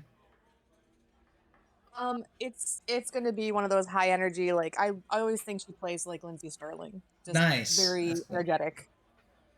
All right. So about halfway through, literally everyone is on their feet, and just about 3/4 of the way through, people begin to dance. It is a good time, and everyone is just like on their feet cheering. The place is erupted. It was pretty quiet, pretty reserved when you all arrived, but now the place is just absolutely popping. It is everyone's mood's elevated, and yeah. Releve, why don't you go ahead and roll a d20? Okay.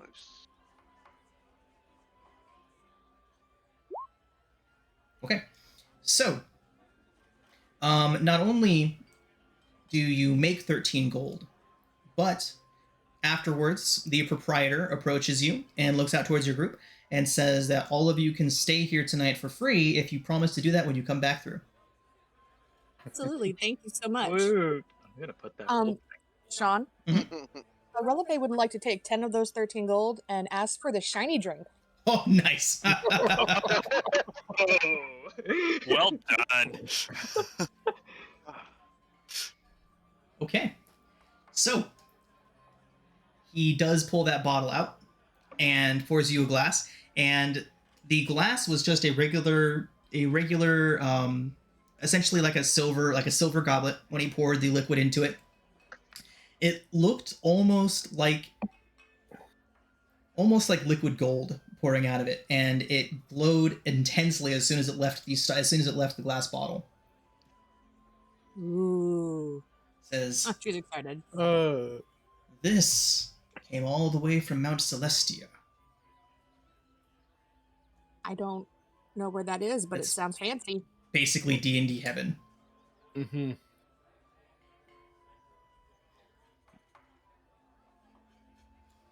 Do you drink it? Oh. Yeah, of course. I figured I just had to I'll ask. It's not coming through. Oh, hold on a second. It's not coming through for some reason. What's not going through? Are you trying to do a roll? Hold that thing right quick.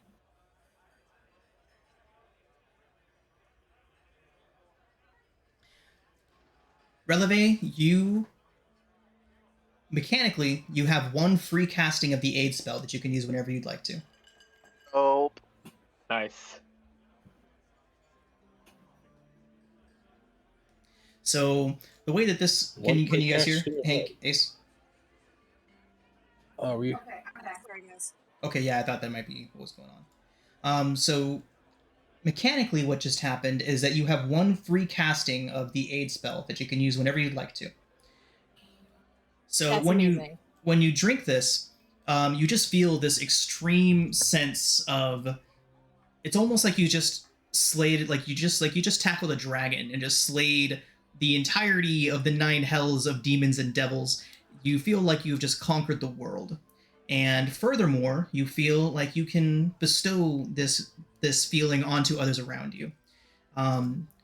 It's basically going to be like this nice, warm little core that sits inside of you until you decide to let it out. And when you do, everyone around you will get the effects of the aid spell, essentially bolstering the courage and the fortitude of everyone around you for that time. Releve is going to get kind of pink in the face, and she's immediately going to turn into a woo girl.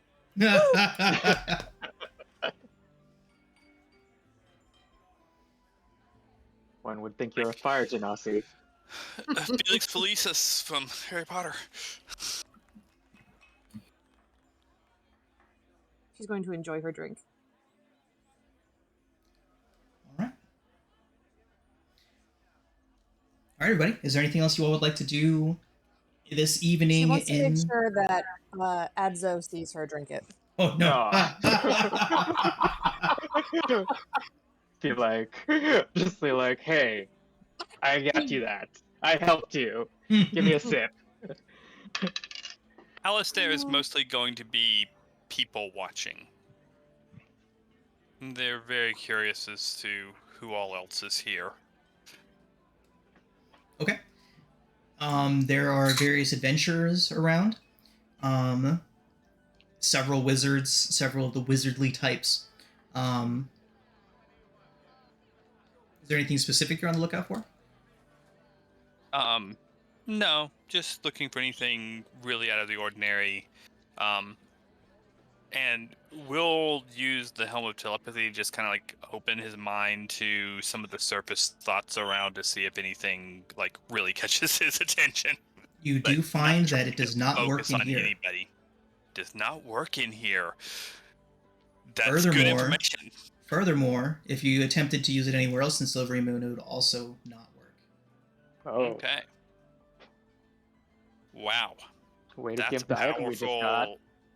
That's a powerful filled.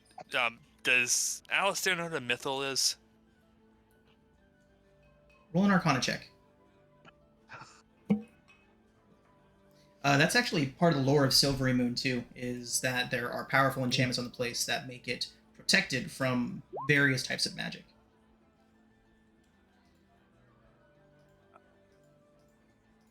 It's also how our NPC was able to see through Alistair's disguise. Yeah. He's at least putting 1 + 1 = 3 and saying, yeah, they got some powerful magic on this place. And we'll say as much. We'll mention as much, as particularly to add so. Okay, duly noted. We'll forget.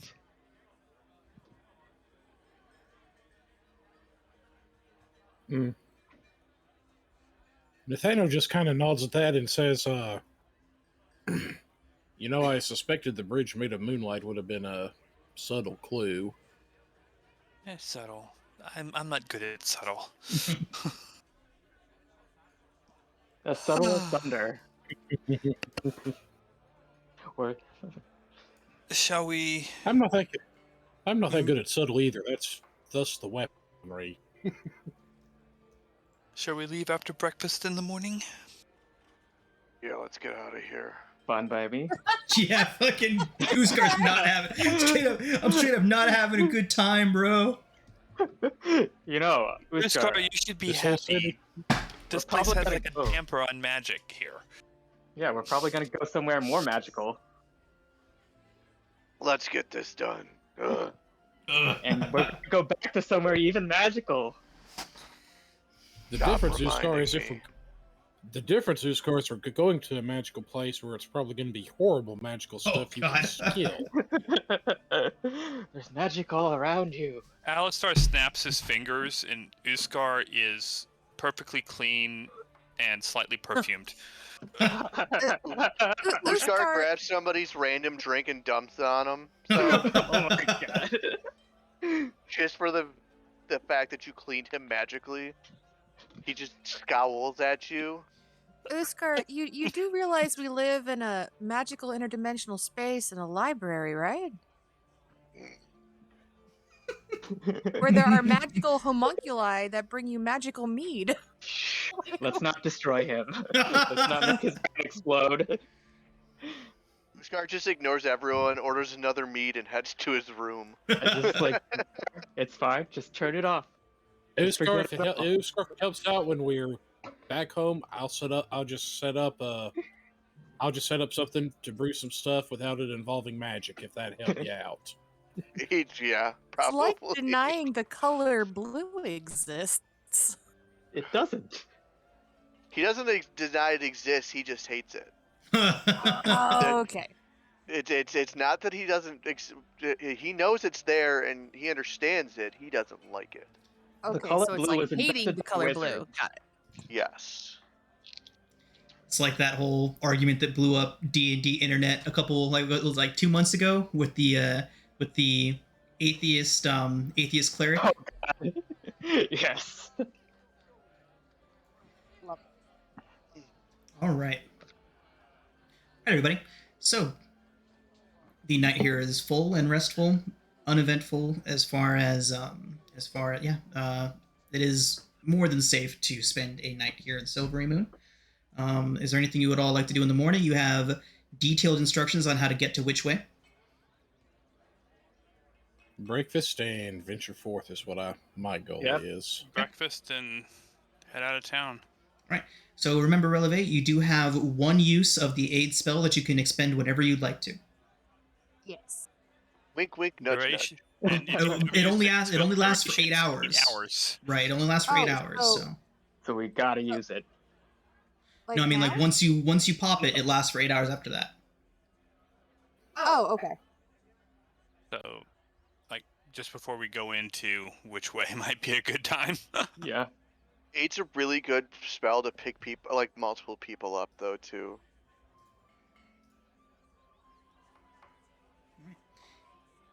And I will say that there are some surprises at some of those landmarks on your map too. So just something to I'm be sure. aware of. No way.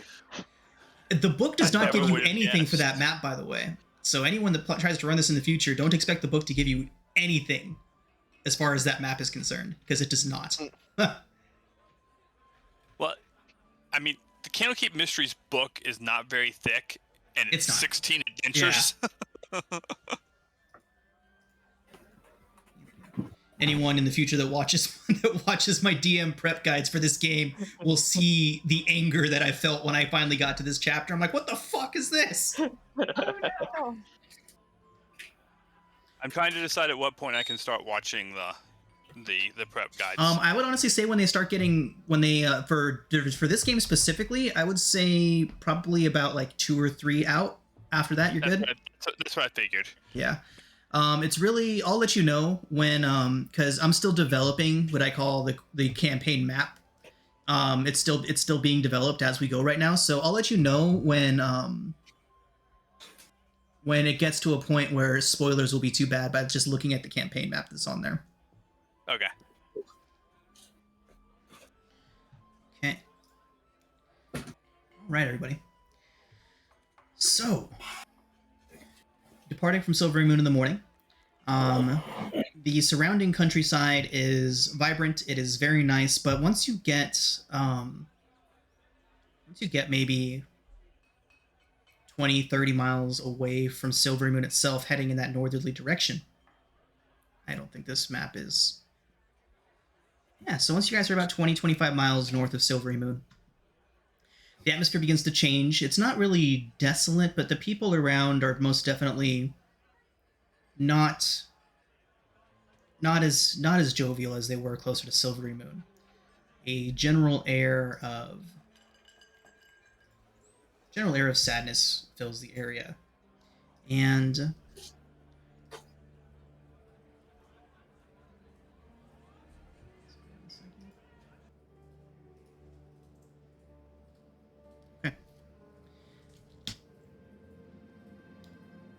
so the road between Silvery Moon and Witchway. Or between Silvery Moon and Witchway, there's a decent amount of people, small hamlets, little villages, and things like that dotted around. Any inquiry about Witchway would see people kind of scowl and turn away. Like, it's obvious that people, as you get closer to it, have heard the story of Witchway. And the fear that they might be next on the list of towns to disappear the way that Witchway has is present pretty much everywhere. You hear stories about how it was such a prosperous town, and then just one bad winter that they should have been able to bounce back from saw them wiped from the face of the earth. And you even find every now and then people that used to live in Witchway, out in these outlying villages and townships. They tell a story of monstrosities that climbed up and out of their town's well right when they were about to start building back from their terrible winter. How their town guard fought valiantly and managed to slay the beasts, but as they did so, laid down their own lives to do so.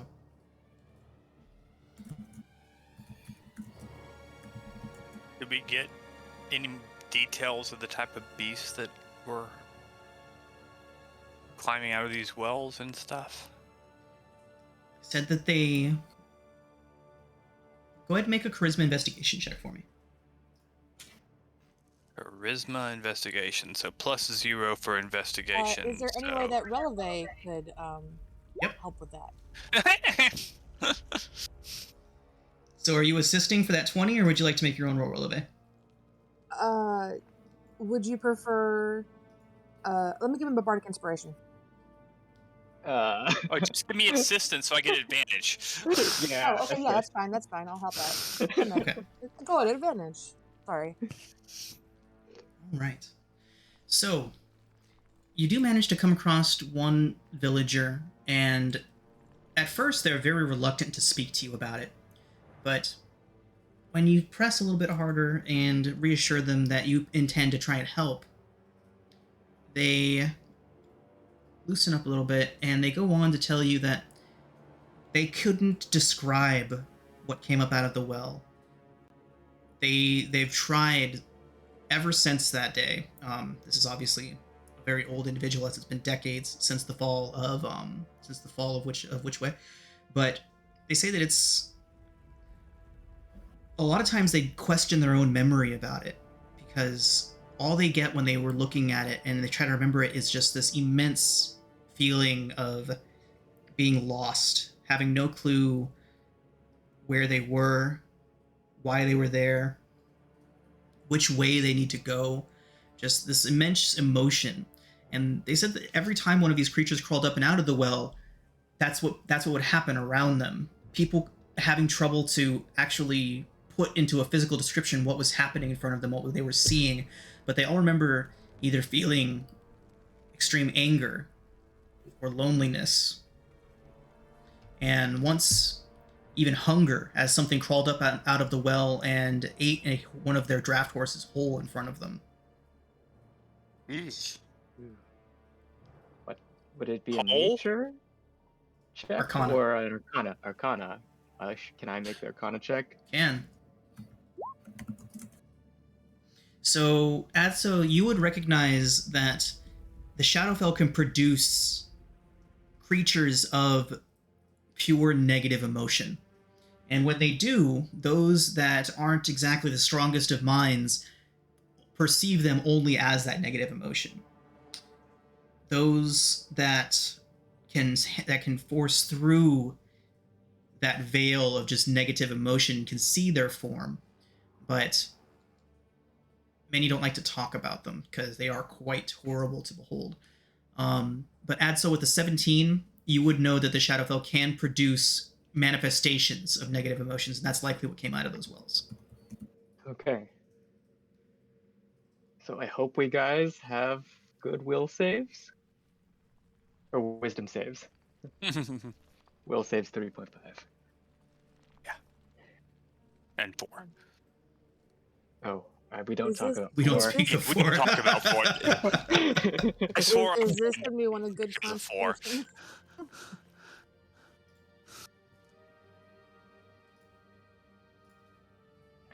So, with that in mind, Continue on, I guess. why don't you play us a jaunty tune, Releve, so we may stay positive throughout the whole time?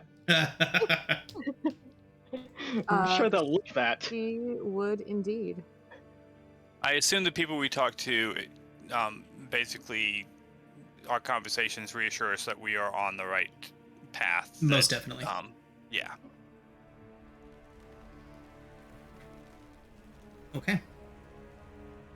So, the closer to your destination that you get, especially now once you're about less than 10 miles, about 5 or 6 miles from where you were directed to go, noticing that the grass is withered, an overcast settles over the sky, even though it wasn't very cloudy when you left Silvery Moon.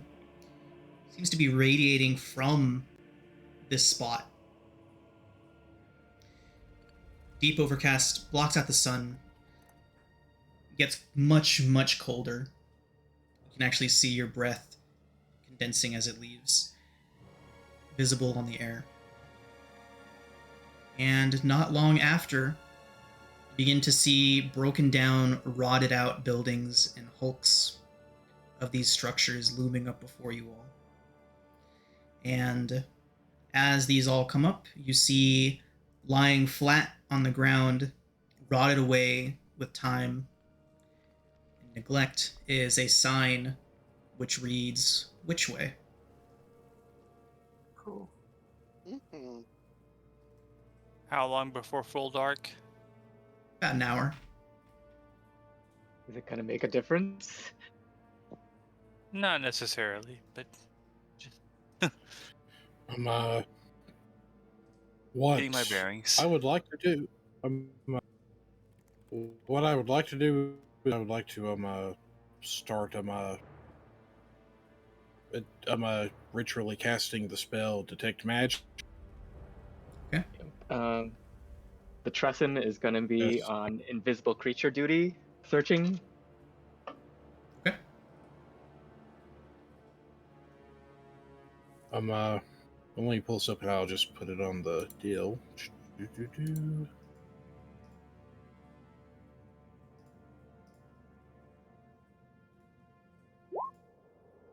There we go. And what it looks like is Nathaniel digs out a pair of goggles with various runes inscribed across on the rings around the lenses that he starts spinning through, just trying to see what he can see with this. Cool. Okay. While Nathaniel is doing that, Alistair will send Argoth in invisible bat form on a circle around the ruins and to report back in if he sees anything of concern. Okay.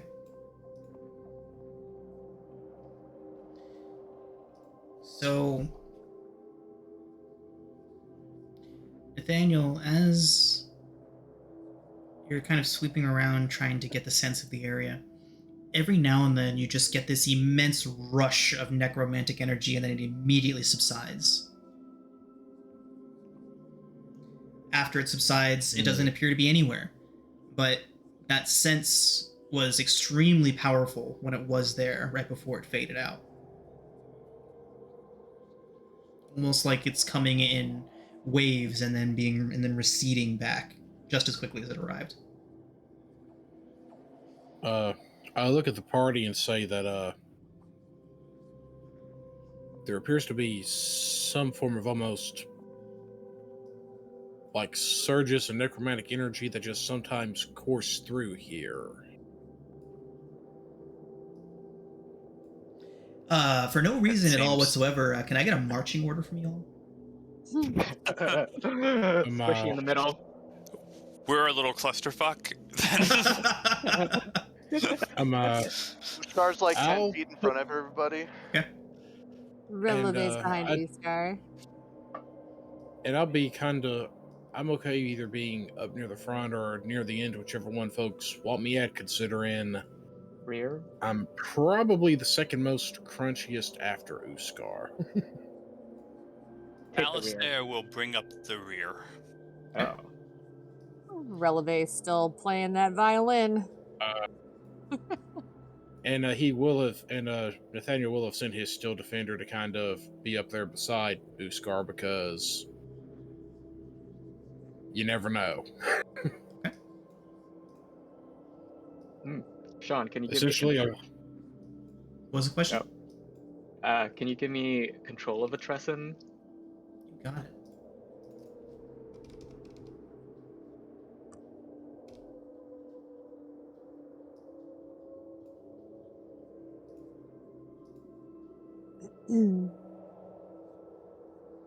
Would you like him to have a name? Grumps. Grumps. Oh my god, the art is so perfect for that too. I know. That's why I chose it. I saw the image and I was just like, yeah. Grumps. Is that your familiar? Yes. I don't know if we have a token for my familiar, but if combat occurs, my familiar is coming straight back to my shoulder. What was your familiar again? Closet. Oh, right.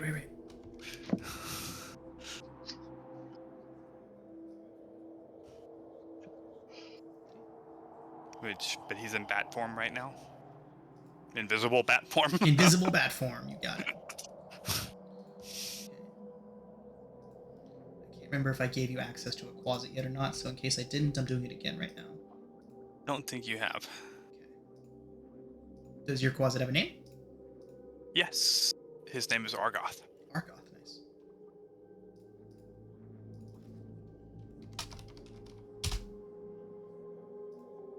That is a Hooray, great picture demon for damage Grumps. generator. It is done. I'm going to go ahead and put them into your folder. That's a creepy thing. Oh, they're so great. They're like the best familiar.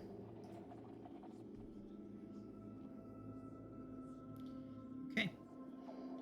So, not long after, so Adso, your Tressum does not detect any invisible creatures, nothing invisible. Every now and then, though, he does see what looks like a person kneeling over, and upon closer inspection, we'll get back to that. But Alistair, your bat, as they're flying around, they would report back to you that there's only corpses in this town.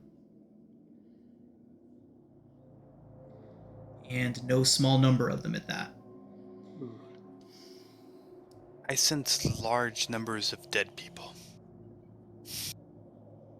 Hope they don't come back up. We should I'm, make them re-dead. I don't know if I want to sleep in this town.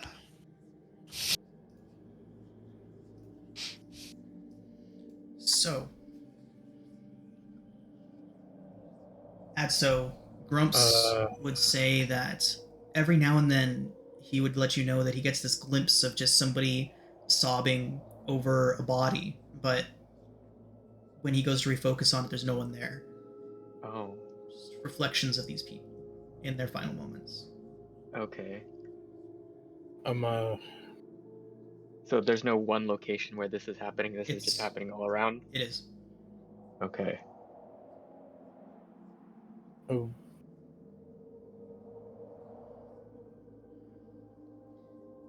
What is the current lighting conditions of the area? It's getting dark.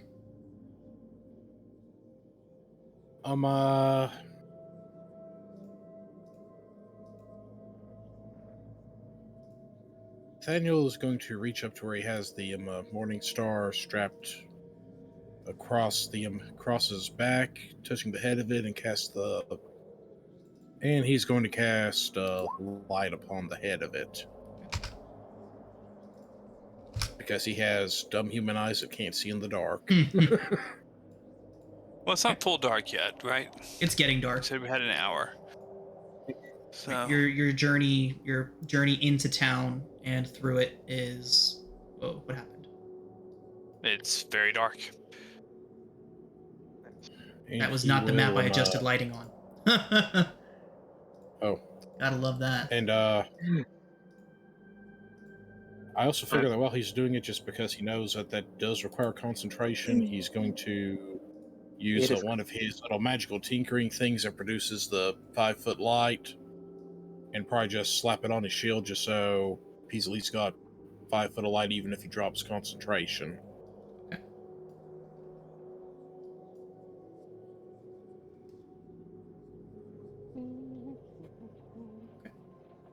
Which means I need to light's not concentration though, by the way. Yeah, light's not concentration, it just lasts an hour. Oh, okay, then he's not going to bother with it then. Okay. Yeah, he'll just leave that on then. So, I don't know why it said. After about an hour of wandering through this town, night has almost fully fallen, but you do find that you have made your way towards the center of the town. You know it's the center of the town because it is a large courtyard. Just so happens to have a well at its center. course it does. Of course it does. Why wouldn't it? But you'll notice that not long after you arrived in the center of this courtyard, that all of the sounds of the night have left. Crickets have stopped. The fluttering of birds, movement of small animals moving in and about, gnawing on the bones, has all stopped. Highest passive perception of the group? Hold on a sec here. I don't think mine's that great. Mine's only And 12. 11. And Uskar's at 13. There you go. Yeah, 13. I don't know what yeah, mine's Argoth's an passive 11. perception is. Oh wait, mine's 13 too. Passive wisdom is Ah, there insight we go. is 11. Okay, so let's go ahead and get a perception check then. From No. everyone or just 13s? Now my Still Defender has a passive perception of 10 plus. It has one of 14 at the moment. Okay, yeah, let's go ahead and get perception checks from everybody. Everybody. Okay.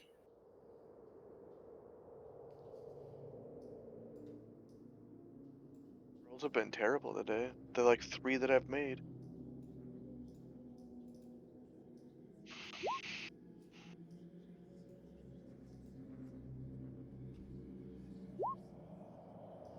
And I will be using Detect Thoughts to Oh lord.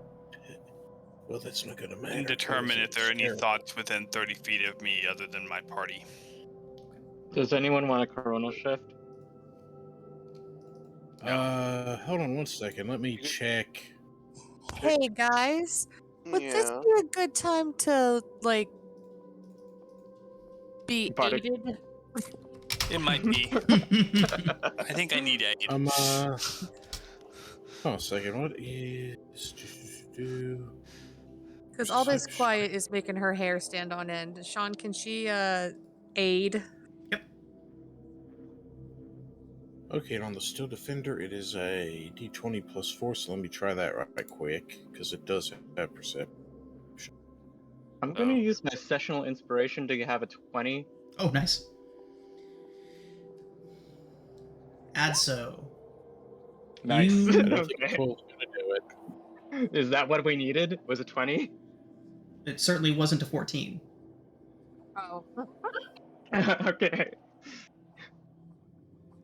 Releve, which 3 are getting aid? Oh, that's a good question. Uskar, Nathaniel, and is it automatically on me or is it one other person, not me? One 3 other people. person can be you. I'm gonna give it to Adzo. Thank you. And so as you move through this courtyard, you begin to hear a rustling. Looks like it's coming from a hill with a great house on it. A big house. You can tell that this was once a very important place. It's one of the larger structures, or what remains of one of the larger structures. And you begin to hear what sounds like hoofbeats slowly making their way from those buildings towards the center of town. Sounds like one rider. Is it fast hoofbeats or like a trot or Trot. a gallop? Okay. Trot. Should we stay here or should we like hide, guys? Someone's coming. Uskar's not very stealthy. Okay, Uskar, do you want to talk to the guy with on the horse? Or the horse Till a moment object? ago, Releve was playing a violin, so stealth is. Just playing a super somber, like slow song as you move through the town. It was like a nervous, high energy thing. This is fine. It's totally fine. Nathaniel's Feeling just going to nervous, keep his... Alistair is going to change form into Alfgar Okay. So let's- where Alistar stood, there is now a 6'6" female hobgoblin in full splint armor with a glaive, red All skin, right. black hair, shaved with a top knot, and she just looks scary. Nathaniel looks over at this and just shakes his head and mutters, "I don't know what alchemist lab he got into and how many potions he drank, but it must have been all of them." Guess we stand our ground then. Releve is just going to say thank you for not being Amy. That would just be so creepy right now. Come play with us, Mr. Horseman. Oh no. Oh Oh, Amy's gonna have so much fun at some point. And We have a little Nathaniel's also girl going who's to trapped in a raven. There's bound to be some melding of the minds at some point. Right, so go ahead. The hoofbeats are very clearly getting closer.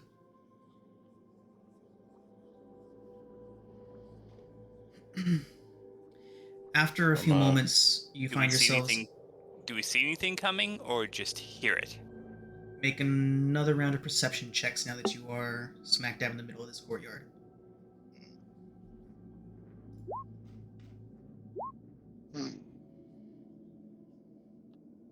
Poop.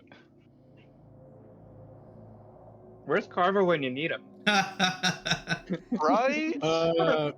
I am also going to cast guidance on myself to see if that helps me. Okay. Or is it so terrible it doesn't help? Let me check right quick. Oh, I'm gonna Lord, that is... let myself roll again. I'm Yeah, pretty sure there that you my go. guidance is not going to help me on that, so... So as the hoofbeats are getting closer to you, several bodies that are leaning up against walls, hunched over on the floor, Oh, begin to rise. guys, we might have some company. Just as you say that, Adso, a mounted figure comes out from around one of the building's corners and slowly trots towards you. In the darkness, it's hard to make them out, but once they look towards you, you can see straight through their face as a massive hole has been punched right into their right cheek throughout the other side. Looks up towards you. Hello? Says, "Come to finish the job, have you? Servants of the Dark have no place here." As he's finishing that sentence, he draws a sword. Say, "We will finish the job we started here, and you will go back whence you came." We are not servants of the dark. And we are going to roll initiative. Oh, Man, Let's do listen. the thing. Oh, crap, I didn't. Man, I'm not rolling for nothing today. I roll really well when I don't have my token. Oh, never mind. nice. Releve, you can keep that 20. Oh, Thank you. That's an inspiration on my well, there's another one, too. initiative. Okay, yep, go ahead and swap it. So. Literally, no one ever thought of doing that before you started doing that, Carl. That has been so in the Eberron campaign, being able to get top of the initiative order was instrumental. Mm-hmm. So I don't know, is that something you need to do, or is that how do you I can do you that? can click on it. You can click on it in the turn order. If you just click on the number, you can change it. Ah, And next session, everyone's gonna have 20s. Lord. I do have a question. Sure. Like, my Steel Defender does not get... It just goes right after me. Yep. But, I don't seem to be able to click on it for any token actions or anything at this point. Let me make sure I give you. Okay, I haven't given you its control yet. 1 second. Oh, okay. And you're good to go. I'll turn on token actions for it right now as well. And it does have dark vision out to 60 feet as well. Okay. Can you see what it sees? Apparently not. Okay. I can see what Nathaniel sees, but I cannot see what it sees. No, I mean, like, mechanically, can you see through your Steel Defender's eyes? I think not. It's kind of mechanically speaking, no. Okay. No. So you have to switch at the bottom of the chat screen. You have to switch between you and him, I think, or something. No, I mean, like, the class. Does the class give you the ability to see through the Steel Defender's eyes? Because I don't think it does. No. No, it does not. Oh, no. No, it does not. It's not a familiar where you can do that. You have to verbally give it commands. Right. So, all around you all, bodies begin to rise. They're all wearing tattered remains of what's very clearly the same uniform. They draw rusted swords, they draw nearly decayed bows. The mounted individual rears his horse up silently. No neighing, no sound comes from this creature as it raises up, and the mounted individual points his sword right towards you all and says, "I will send you back to the shadow," and charges.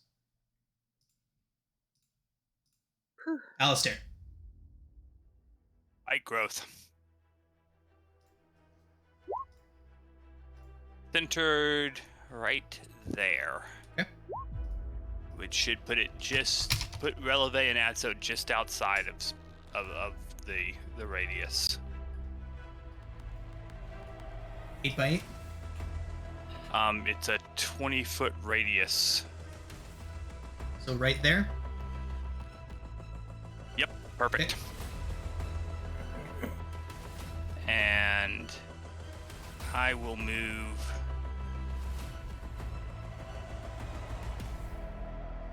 Oh, might help if I have my. I'm there, as will make ways it. Next. Relevant. What is this tresium thing?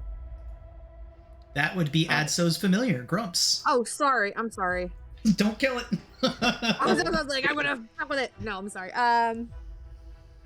Don't kill the pretty winged cat. I didn't know what it was, and she was gonna have a panic reaction. So, you can generally assume that if you can see something's name, it's on your side. I'm glad I know that now. So now that it's stuck in the spike growth, Releve is going to cast Dissonant Whispers on it. Ah.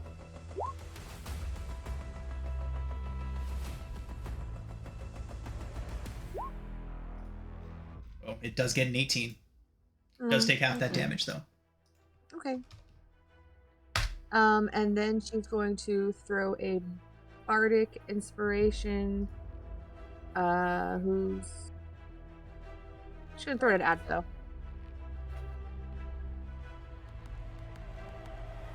And done. Sorry. Be careful of the well. I jump into the well. Oh, be careful of the well. All right, Nathaniel. Also, are the skeletons in the turn order? They are. They are not. Okay, I'll get them in there right now. Low. Whoops. We're gonna have them all act together on this one. Could have gone through the whole battle without them. At least the first round before I noticed something was wrong here.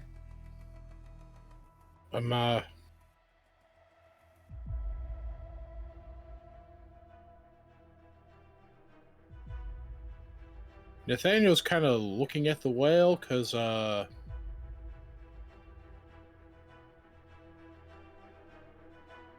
he's not entirely sure if these guys are actually here to fight us or whatever has been crawling out of there.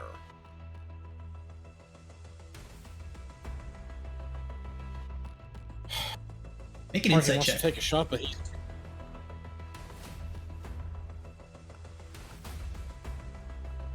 And I'll probably toss guidance on myself since I'm considering doing this, so... 17, and let's add a d4 to that just for the fun of it, so 20. This individual most definitely sees you as a threat. His posture is very defensive.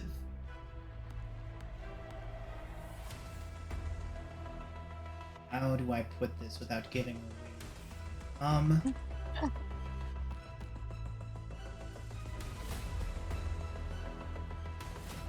Is it enough? So it's kind of enough where he's still just kind of. They seem to be more on defensive instead of wanting to just run forward and tear off his face. Kind of the feeling I'm getting. Exactly. Is that accurate? And remember, he was referring to you all as creatures of the shadow. Uh-huh. There's clearly madness in this figure's eyes, but you can tell that he truly believes you all to be enemies of Witchway.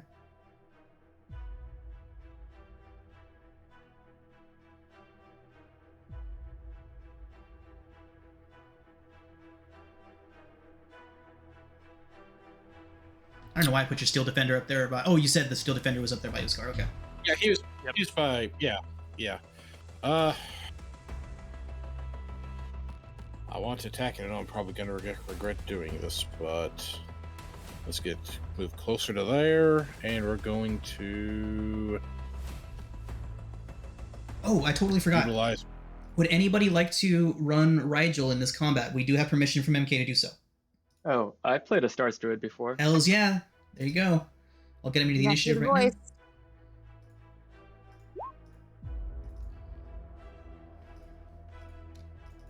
now.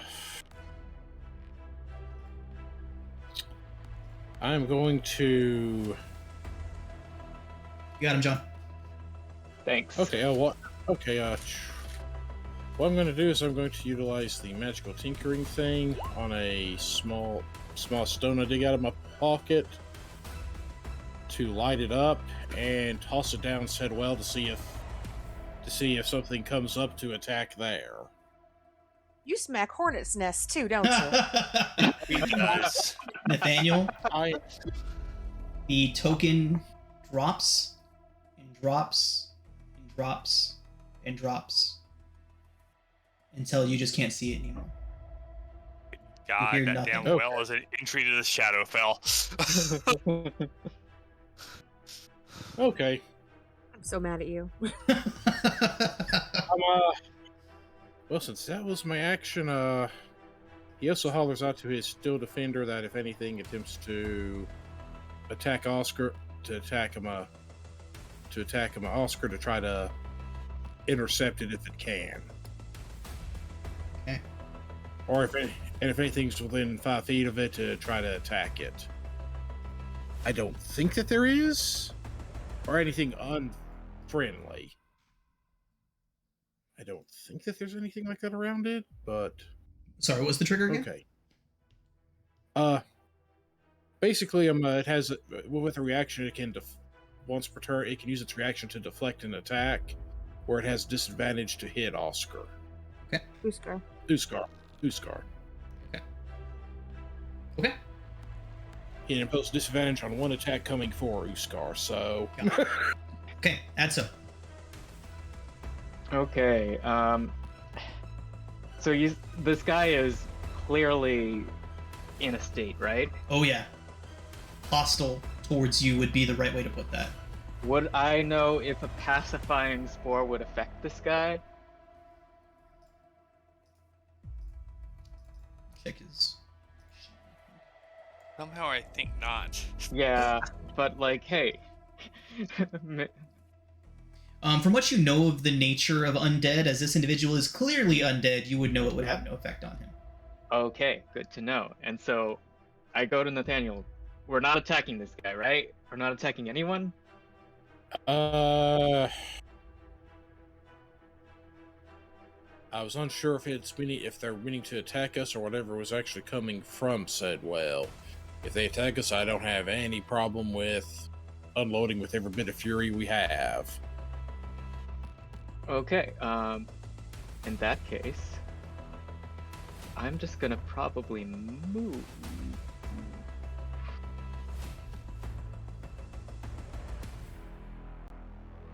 Be close to Oscar. And hold ready in action. You didn't put that umlaut there for fun, everybody. I'm just joking. What was that? His name's Uskar. Uskar. Yeah. Yeah. Don't forget the umlaut. Uskar. Yeah, I'm gonna move near Uskar and ready in action a firebolt. If Okay. we get attacked. If you get attacked, you got it. Grumps. Grumps will just give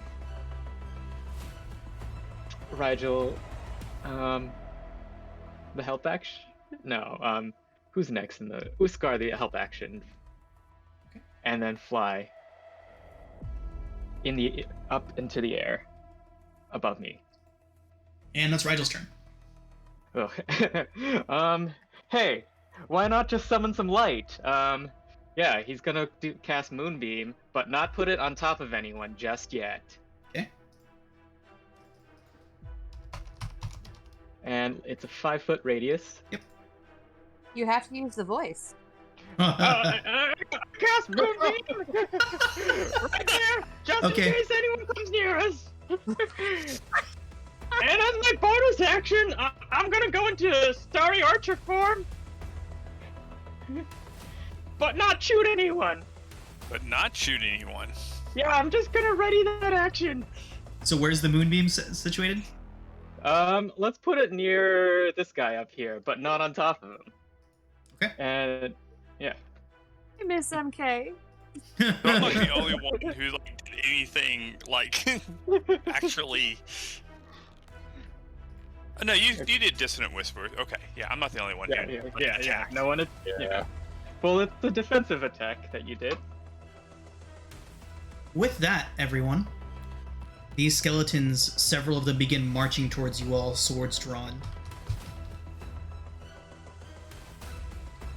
This one draws a bow, as does this one, and this one.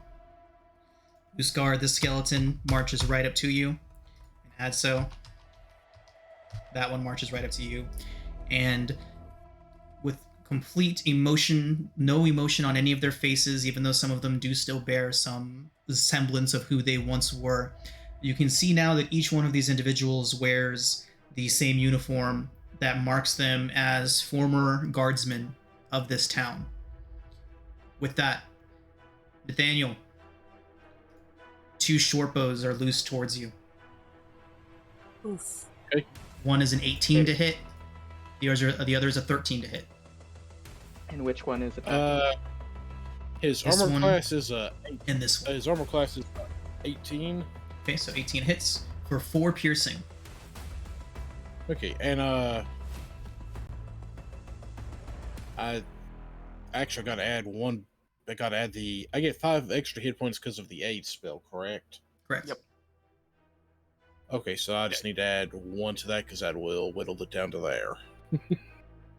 I did not do that earlier. And remember, for the next 8 hours, the aid spell, it's not just that you get like 5 extra hit points. Increases like, your you max. get healed, yeah, it increases Yeah. your max. Yeah, so so that one does hit and take some off, and another one misses with a 13. Okay, so 4 piercing. Rigel would also have that, so I'm Okay. just going to go ahead and give that to him now. And one of these skeletons lets loose its short bow at him, at Rigel, with only an 11 to Okay. hit, though.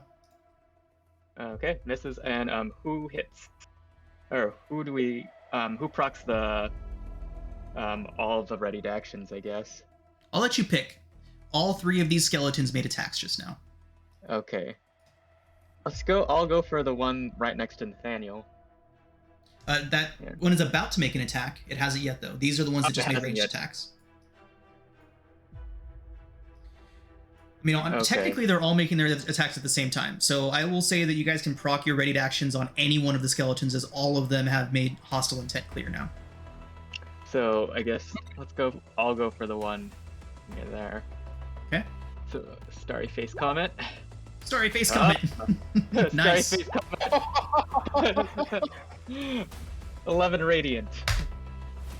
Crashes into it. It's half of its ribcage just gets blown away, but it's still lurching and limping towards you all. Okay, firebolt. Which one? From the same guy. Okay. 19 hits. Yeah.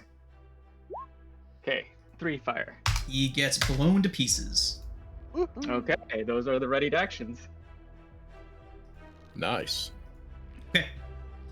Nathaniel, this one stabs at you with a short sword with another 18 to hit. Unfortunately, that is 6 more piercing. Uskar, a short sword attack towards you with a 23 to hit. You son of a... 1 second. I'm going to do one thing. Oh, no, I do not have that. Wait. Does the steel No. defender? The steel defender gives it disadvantage. Right. Yeah. Disadvantage is an 18 to hit. Oh, It misses. Nice. Oh, nice. So I'm gonna do this though. Okay. And I'm gonna attack it with my repost attack. Okay. Nice, that hits. Does not have. Boom. Hold on. What?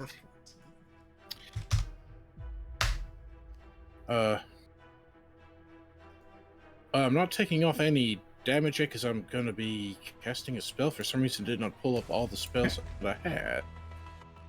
So I'm just going to do it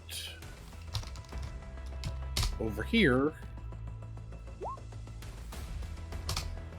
Try pulling up your spell list again and see if it works. Okay. Let me try it again.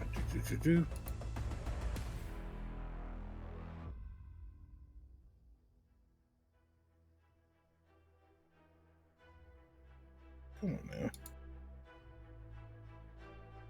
I don't get off of there.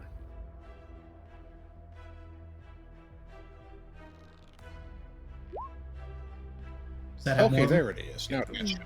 So sometimes Yes, I forget, but whenever you guys level up, I need to delete your token actions and then re-establish your token actions, and then all of your new stuff will be there. Don't ever Okay. worry about doing that for mine because I don't ever use them. Okay.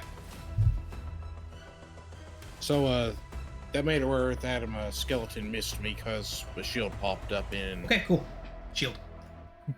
And Adso, a short sword attack at you with a 20 to hit. Man, they're getting really good rolls.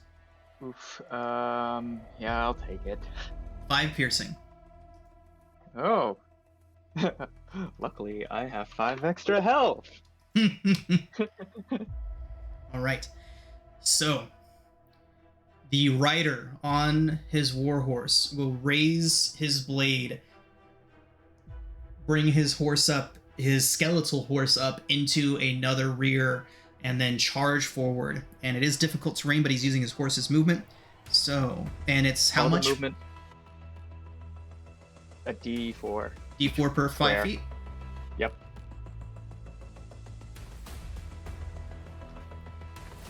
So that is 4d4 him and the horse will take.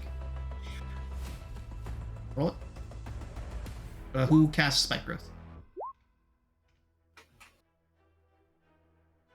Okay. Is it 44 or is it 2d4 or 1d4 per square? I thought it was 2d4 per square. I thought it was 1d4 per square. Let's check. I've got the druid spells up right now. It is Oh, 2d4 2d4. for 5 feet.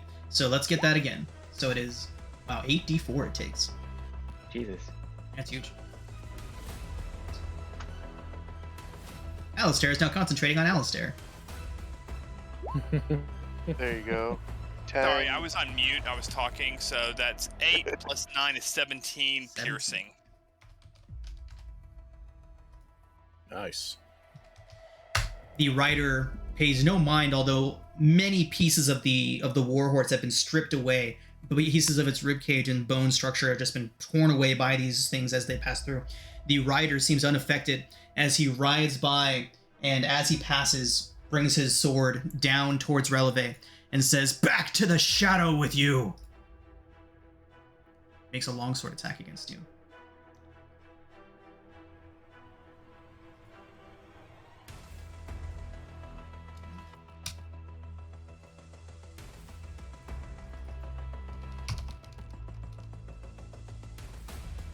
What was the attack? It is only a 6 to hit with the first one. However, Nice. he does I bring it ducked. back around, and the second is a 17 to hit It hits. for 9 slashing. Okay. He does then ride off and out of melee distance, but anyone that would like to, Steel Defender, Uskar, and Releve, you would all get opportunity attacks.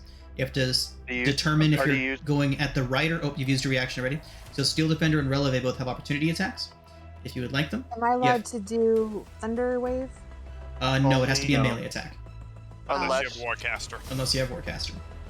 Oh, okay. Sorry, guys. I No don't worries. mean to ask them questions. Not a problem at all. I'd like to rapier at him, please. Right. Horse or rider? Horse or rider. The rider, please. Okay. 23 hits. Awesome. Yeah. Mine missed. Yes, it. All right.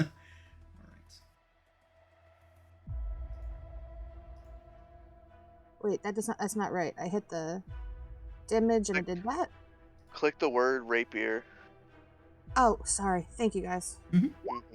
For 9 piercing, just do it right back. He deals 9 to you, you deal 9 to him. Nice. Be nice. Steel Defender set on Whisper, by the way. I just changed it. Okay. Okay, Uskar, you're up. Ushar's gonna look at Adsto and ask him if he's got this or he wants to get away. Yeah, I can get away easily. Okay. Then he is going to step in front of Releve.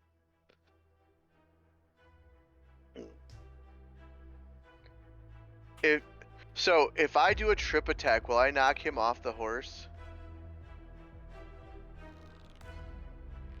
Yeah, I would say you would. Okay.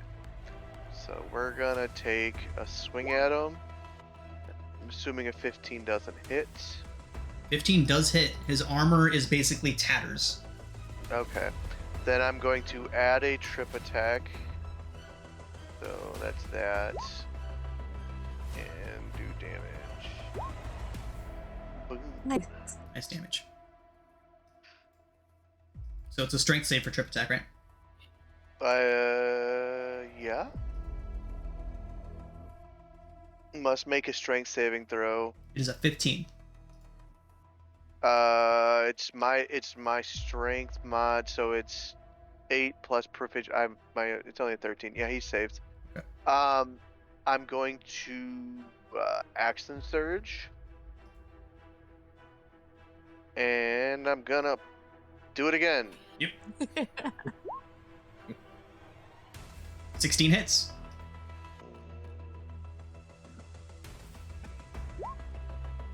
$18 more damage, and attempting to trip him. Strength save coming in. He gets a 15 again. Ooh. All right, it's worth a try. The damage is nice, so I'm not. Yeah, even damage is mad. good. And that will be my turn. Okay. Alistair. I'm curious how you got 8. How was one strike you at 18? But yeah, I'm okay with it. I'm looking at the breakdown right now. It says fighting style dueling plus his superiority dice adding damage to the roll. Yeah, I max rolled on the He did roll security max. die. He did roll max roll. Okay, and then okay. I was just curious. I was trying to figure that out from. Yeah, I have dueling, so I have a +2 to all my melee damage. And then the superiority die is in D8. Not all superiority die add the damage to the attack, right? Some of them do other stuff. True. Yeah, like I have bait and switch, which adds AC. 2 of mine add damage. 1 of mine adds AC. Okay. Alistair is going to cast Hex. No, I'm not going to cast Hex. Never Okay. mind. Ignore that. Necrotic. Necrotic. No necrotic. I'm just going to blast away. So, let's see.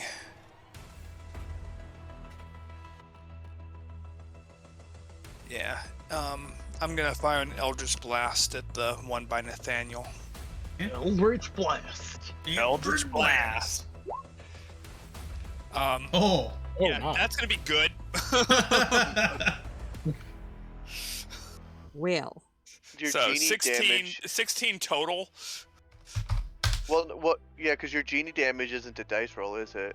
No, it's just +2. And that plus, so it's 14 force and 2 bludgeoning. It blown to pieces. And I will drop concentration on the spike growth. I don't want to block any of my party's ability to move. And I am going to move to here. Okay. Trying to figure out what that was. Was it? No, his character. Oh, Elfgar. before the battle started, I became. Yeah, I know. I Elfgar. haven't seen that. I haven't seen that one yet. That's all. Yeah. Fully armored hobgoblin female warrior with a glaive. That's awesome.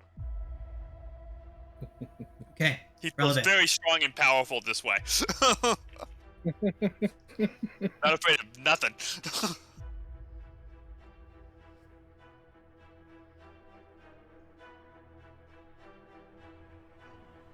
Relevant? Elevate.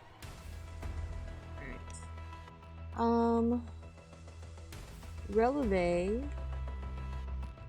How much do horse and rider weigh? Skeletal versions weigh considerably less, but I would say at the bare minimum a combined weight of about 500 pounds. Perfect.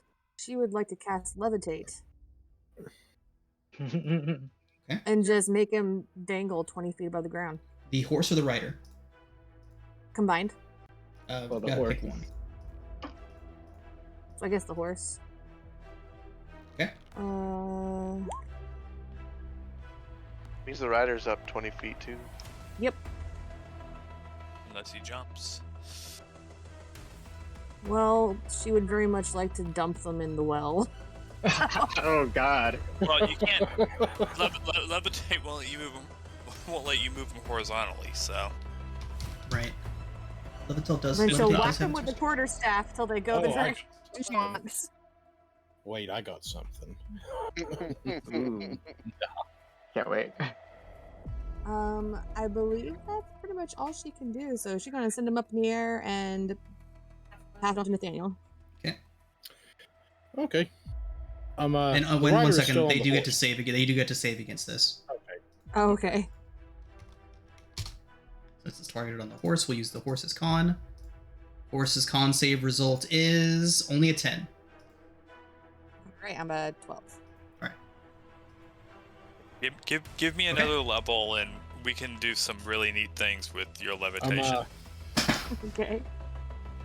So as the Nathaniel's just horse gonna- and rider rise up into the air, he looks down towards you and looks around and sees Releve, hand raised and raising him up. He points his sword towards you, Releve, and says, "Your dark nature is revealed, fiend!"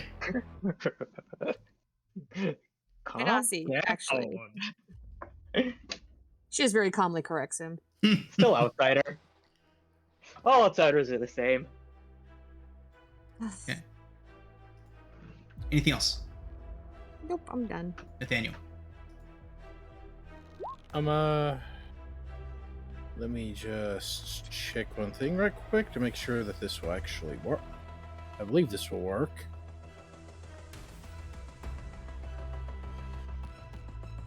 I corrected my position. I moved too far.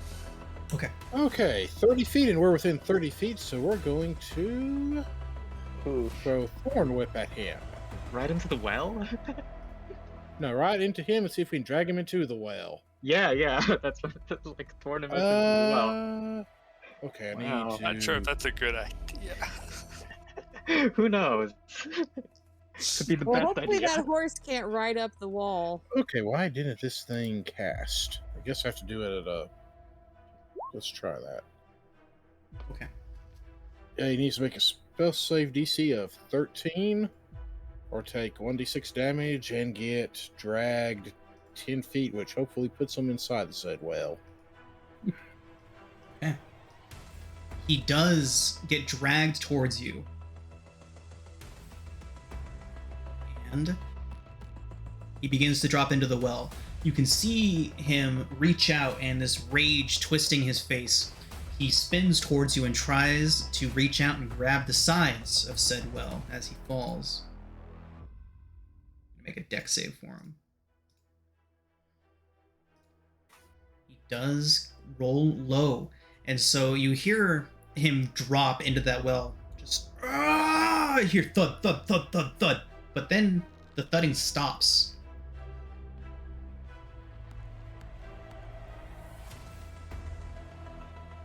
Adso? I'm sorry, Nathaniel, was there anything else? I'm going to have my Still Defender 5, 10, 15. It's gonna get right there in case the guy comes back up, so it can try to intercept if it tries to attack anybody. Okay. But I believe that is it. Because I think there's only there's a few up there, but yeah, I'll move a little bit just so I can. I'll move a little bit this way just so I'll probably move over here a bit just so I can kind of see them a little bit better and get ready to brawl if I need to with them. Okay. Adso. Okay. Yeah, let's Misty Step. Okay. How far up is this roof? Up here? Oh, I need to select it. To the north? The one to the north is only 10 feet tall. It's only a one-story. Oh. Okay. Gonna go there. And then gonna teleport. Yeah, to the roof. To the roof! Boop. And which one's the closest one to the party? Firebolt, that one. Okay. 18 hits. Okay. And Tresson follows suit afterwards.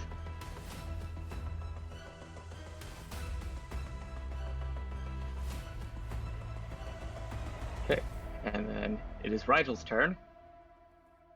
And then Rigel is going to use his... Also, it's a 5-foot radius, which is a 10-foot diameter. For Moonbeam. There we go. Ooh, I should have gone after this one. Let's just move this over here. And it is con save. Okay. Oops, sorry.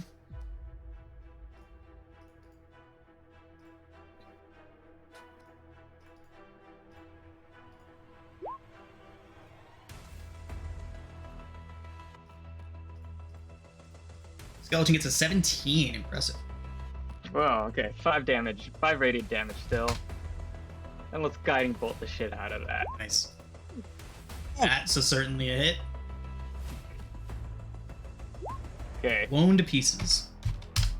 So we don't need advantage on attacking it. And let's move further back. Okay, that is Adso, Tresson, Rigel's turn. Okay.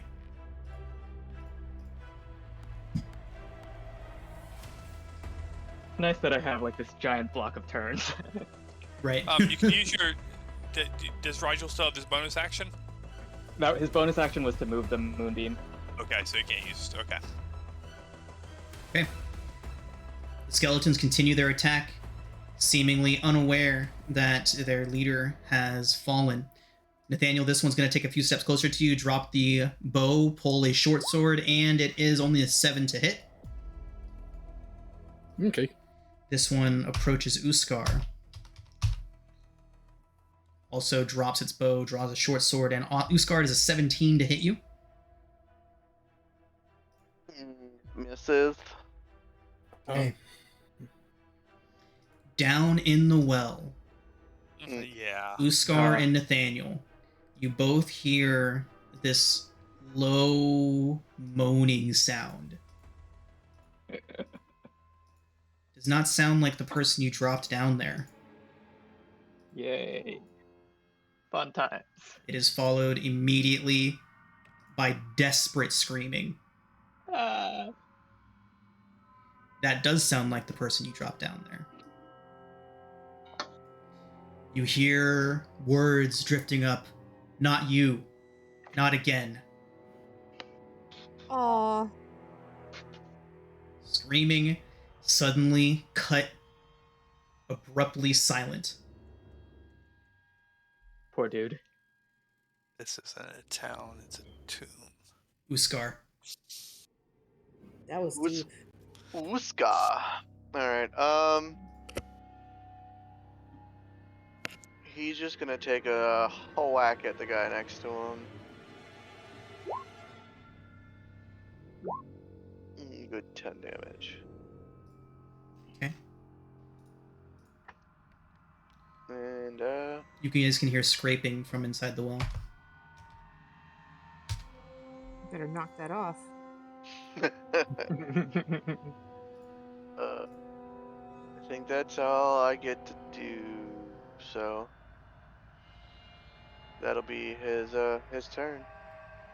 A fleshy claw protrudes from the well, slowly rising up, and then in a too fast, jerky motion, slams down into the bricks of the outside of the well and begins lifting some huge, strange mass of flesh, protruding bone up and out of the well.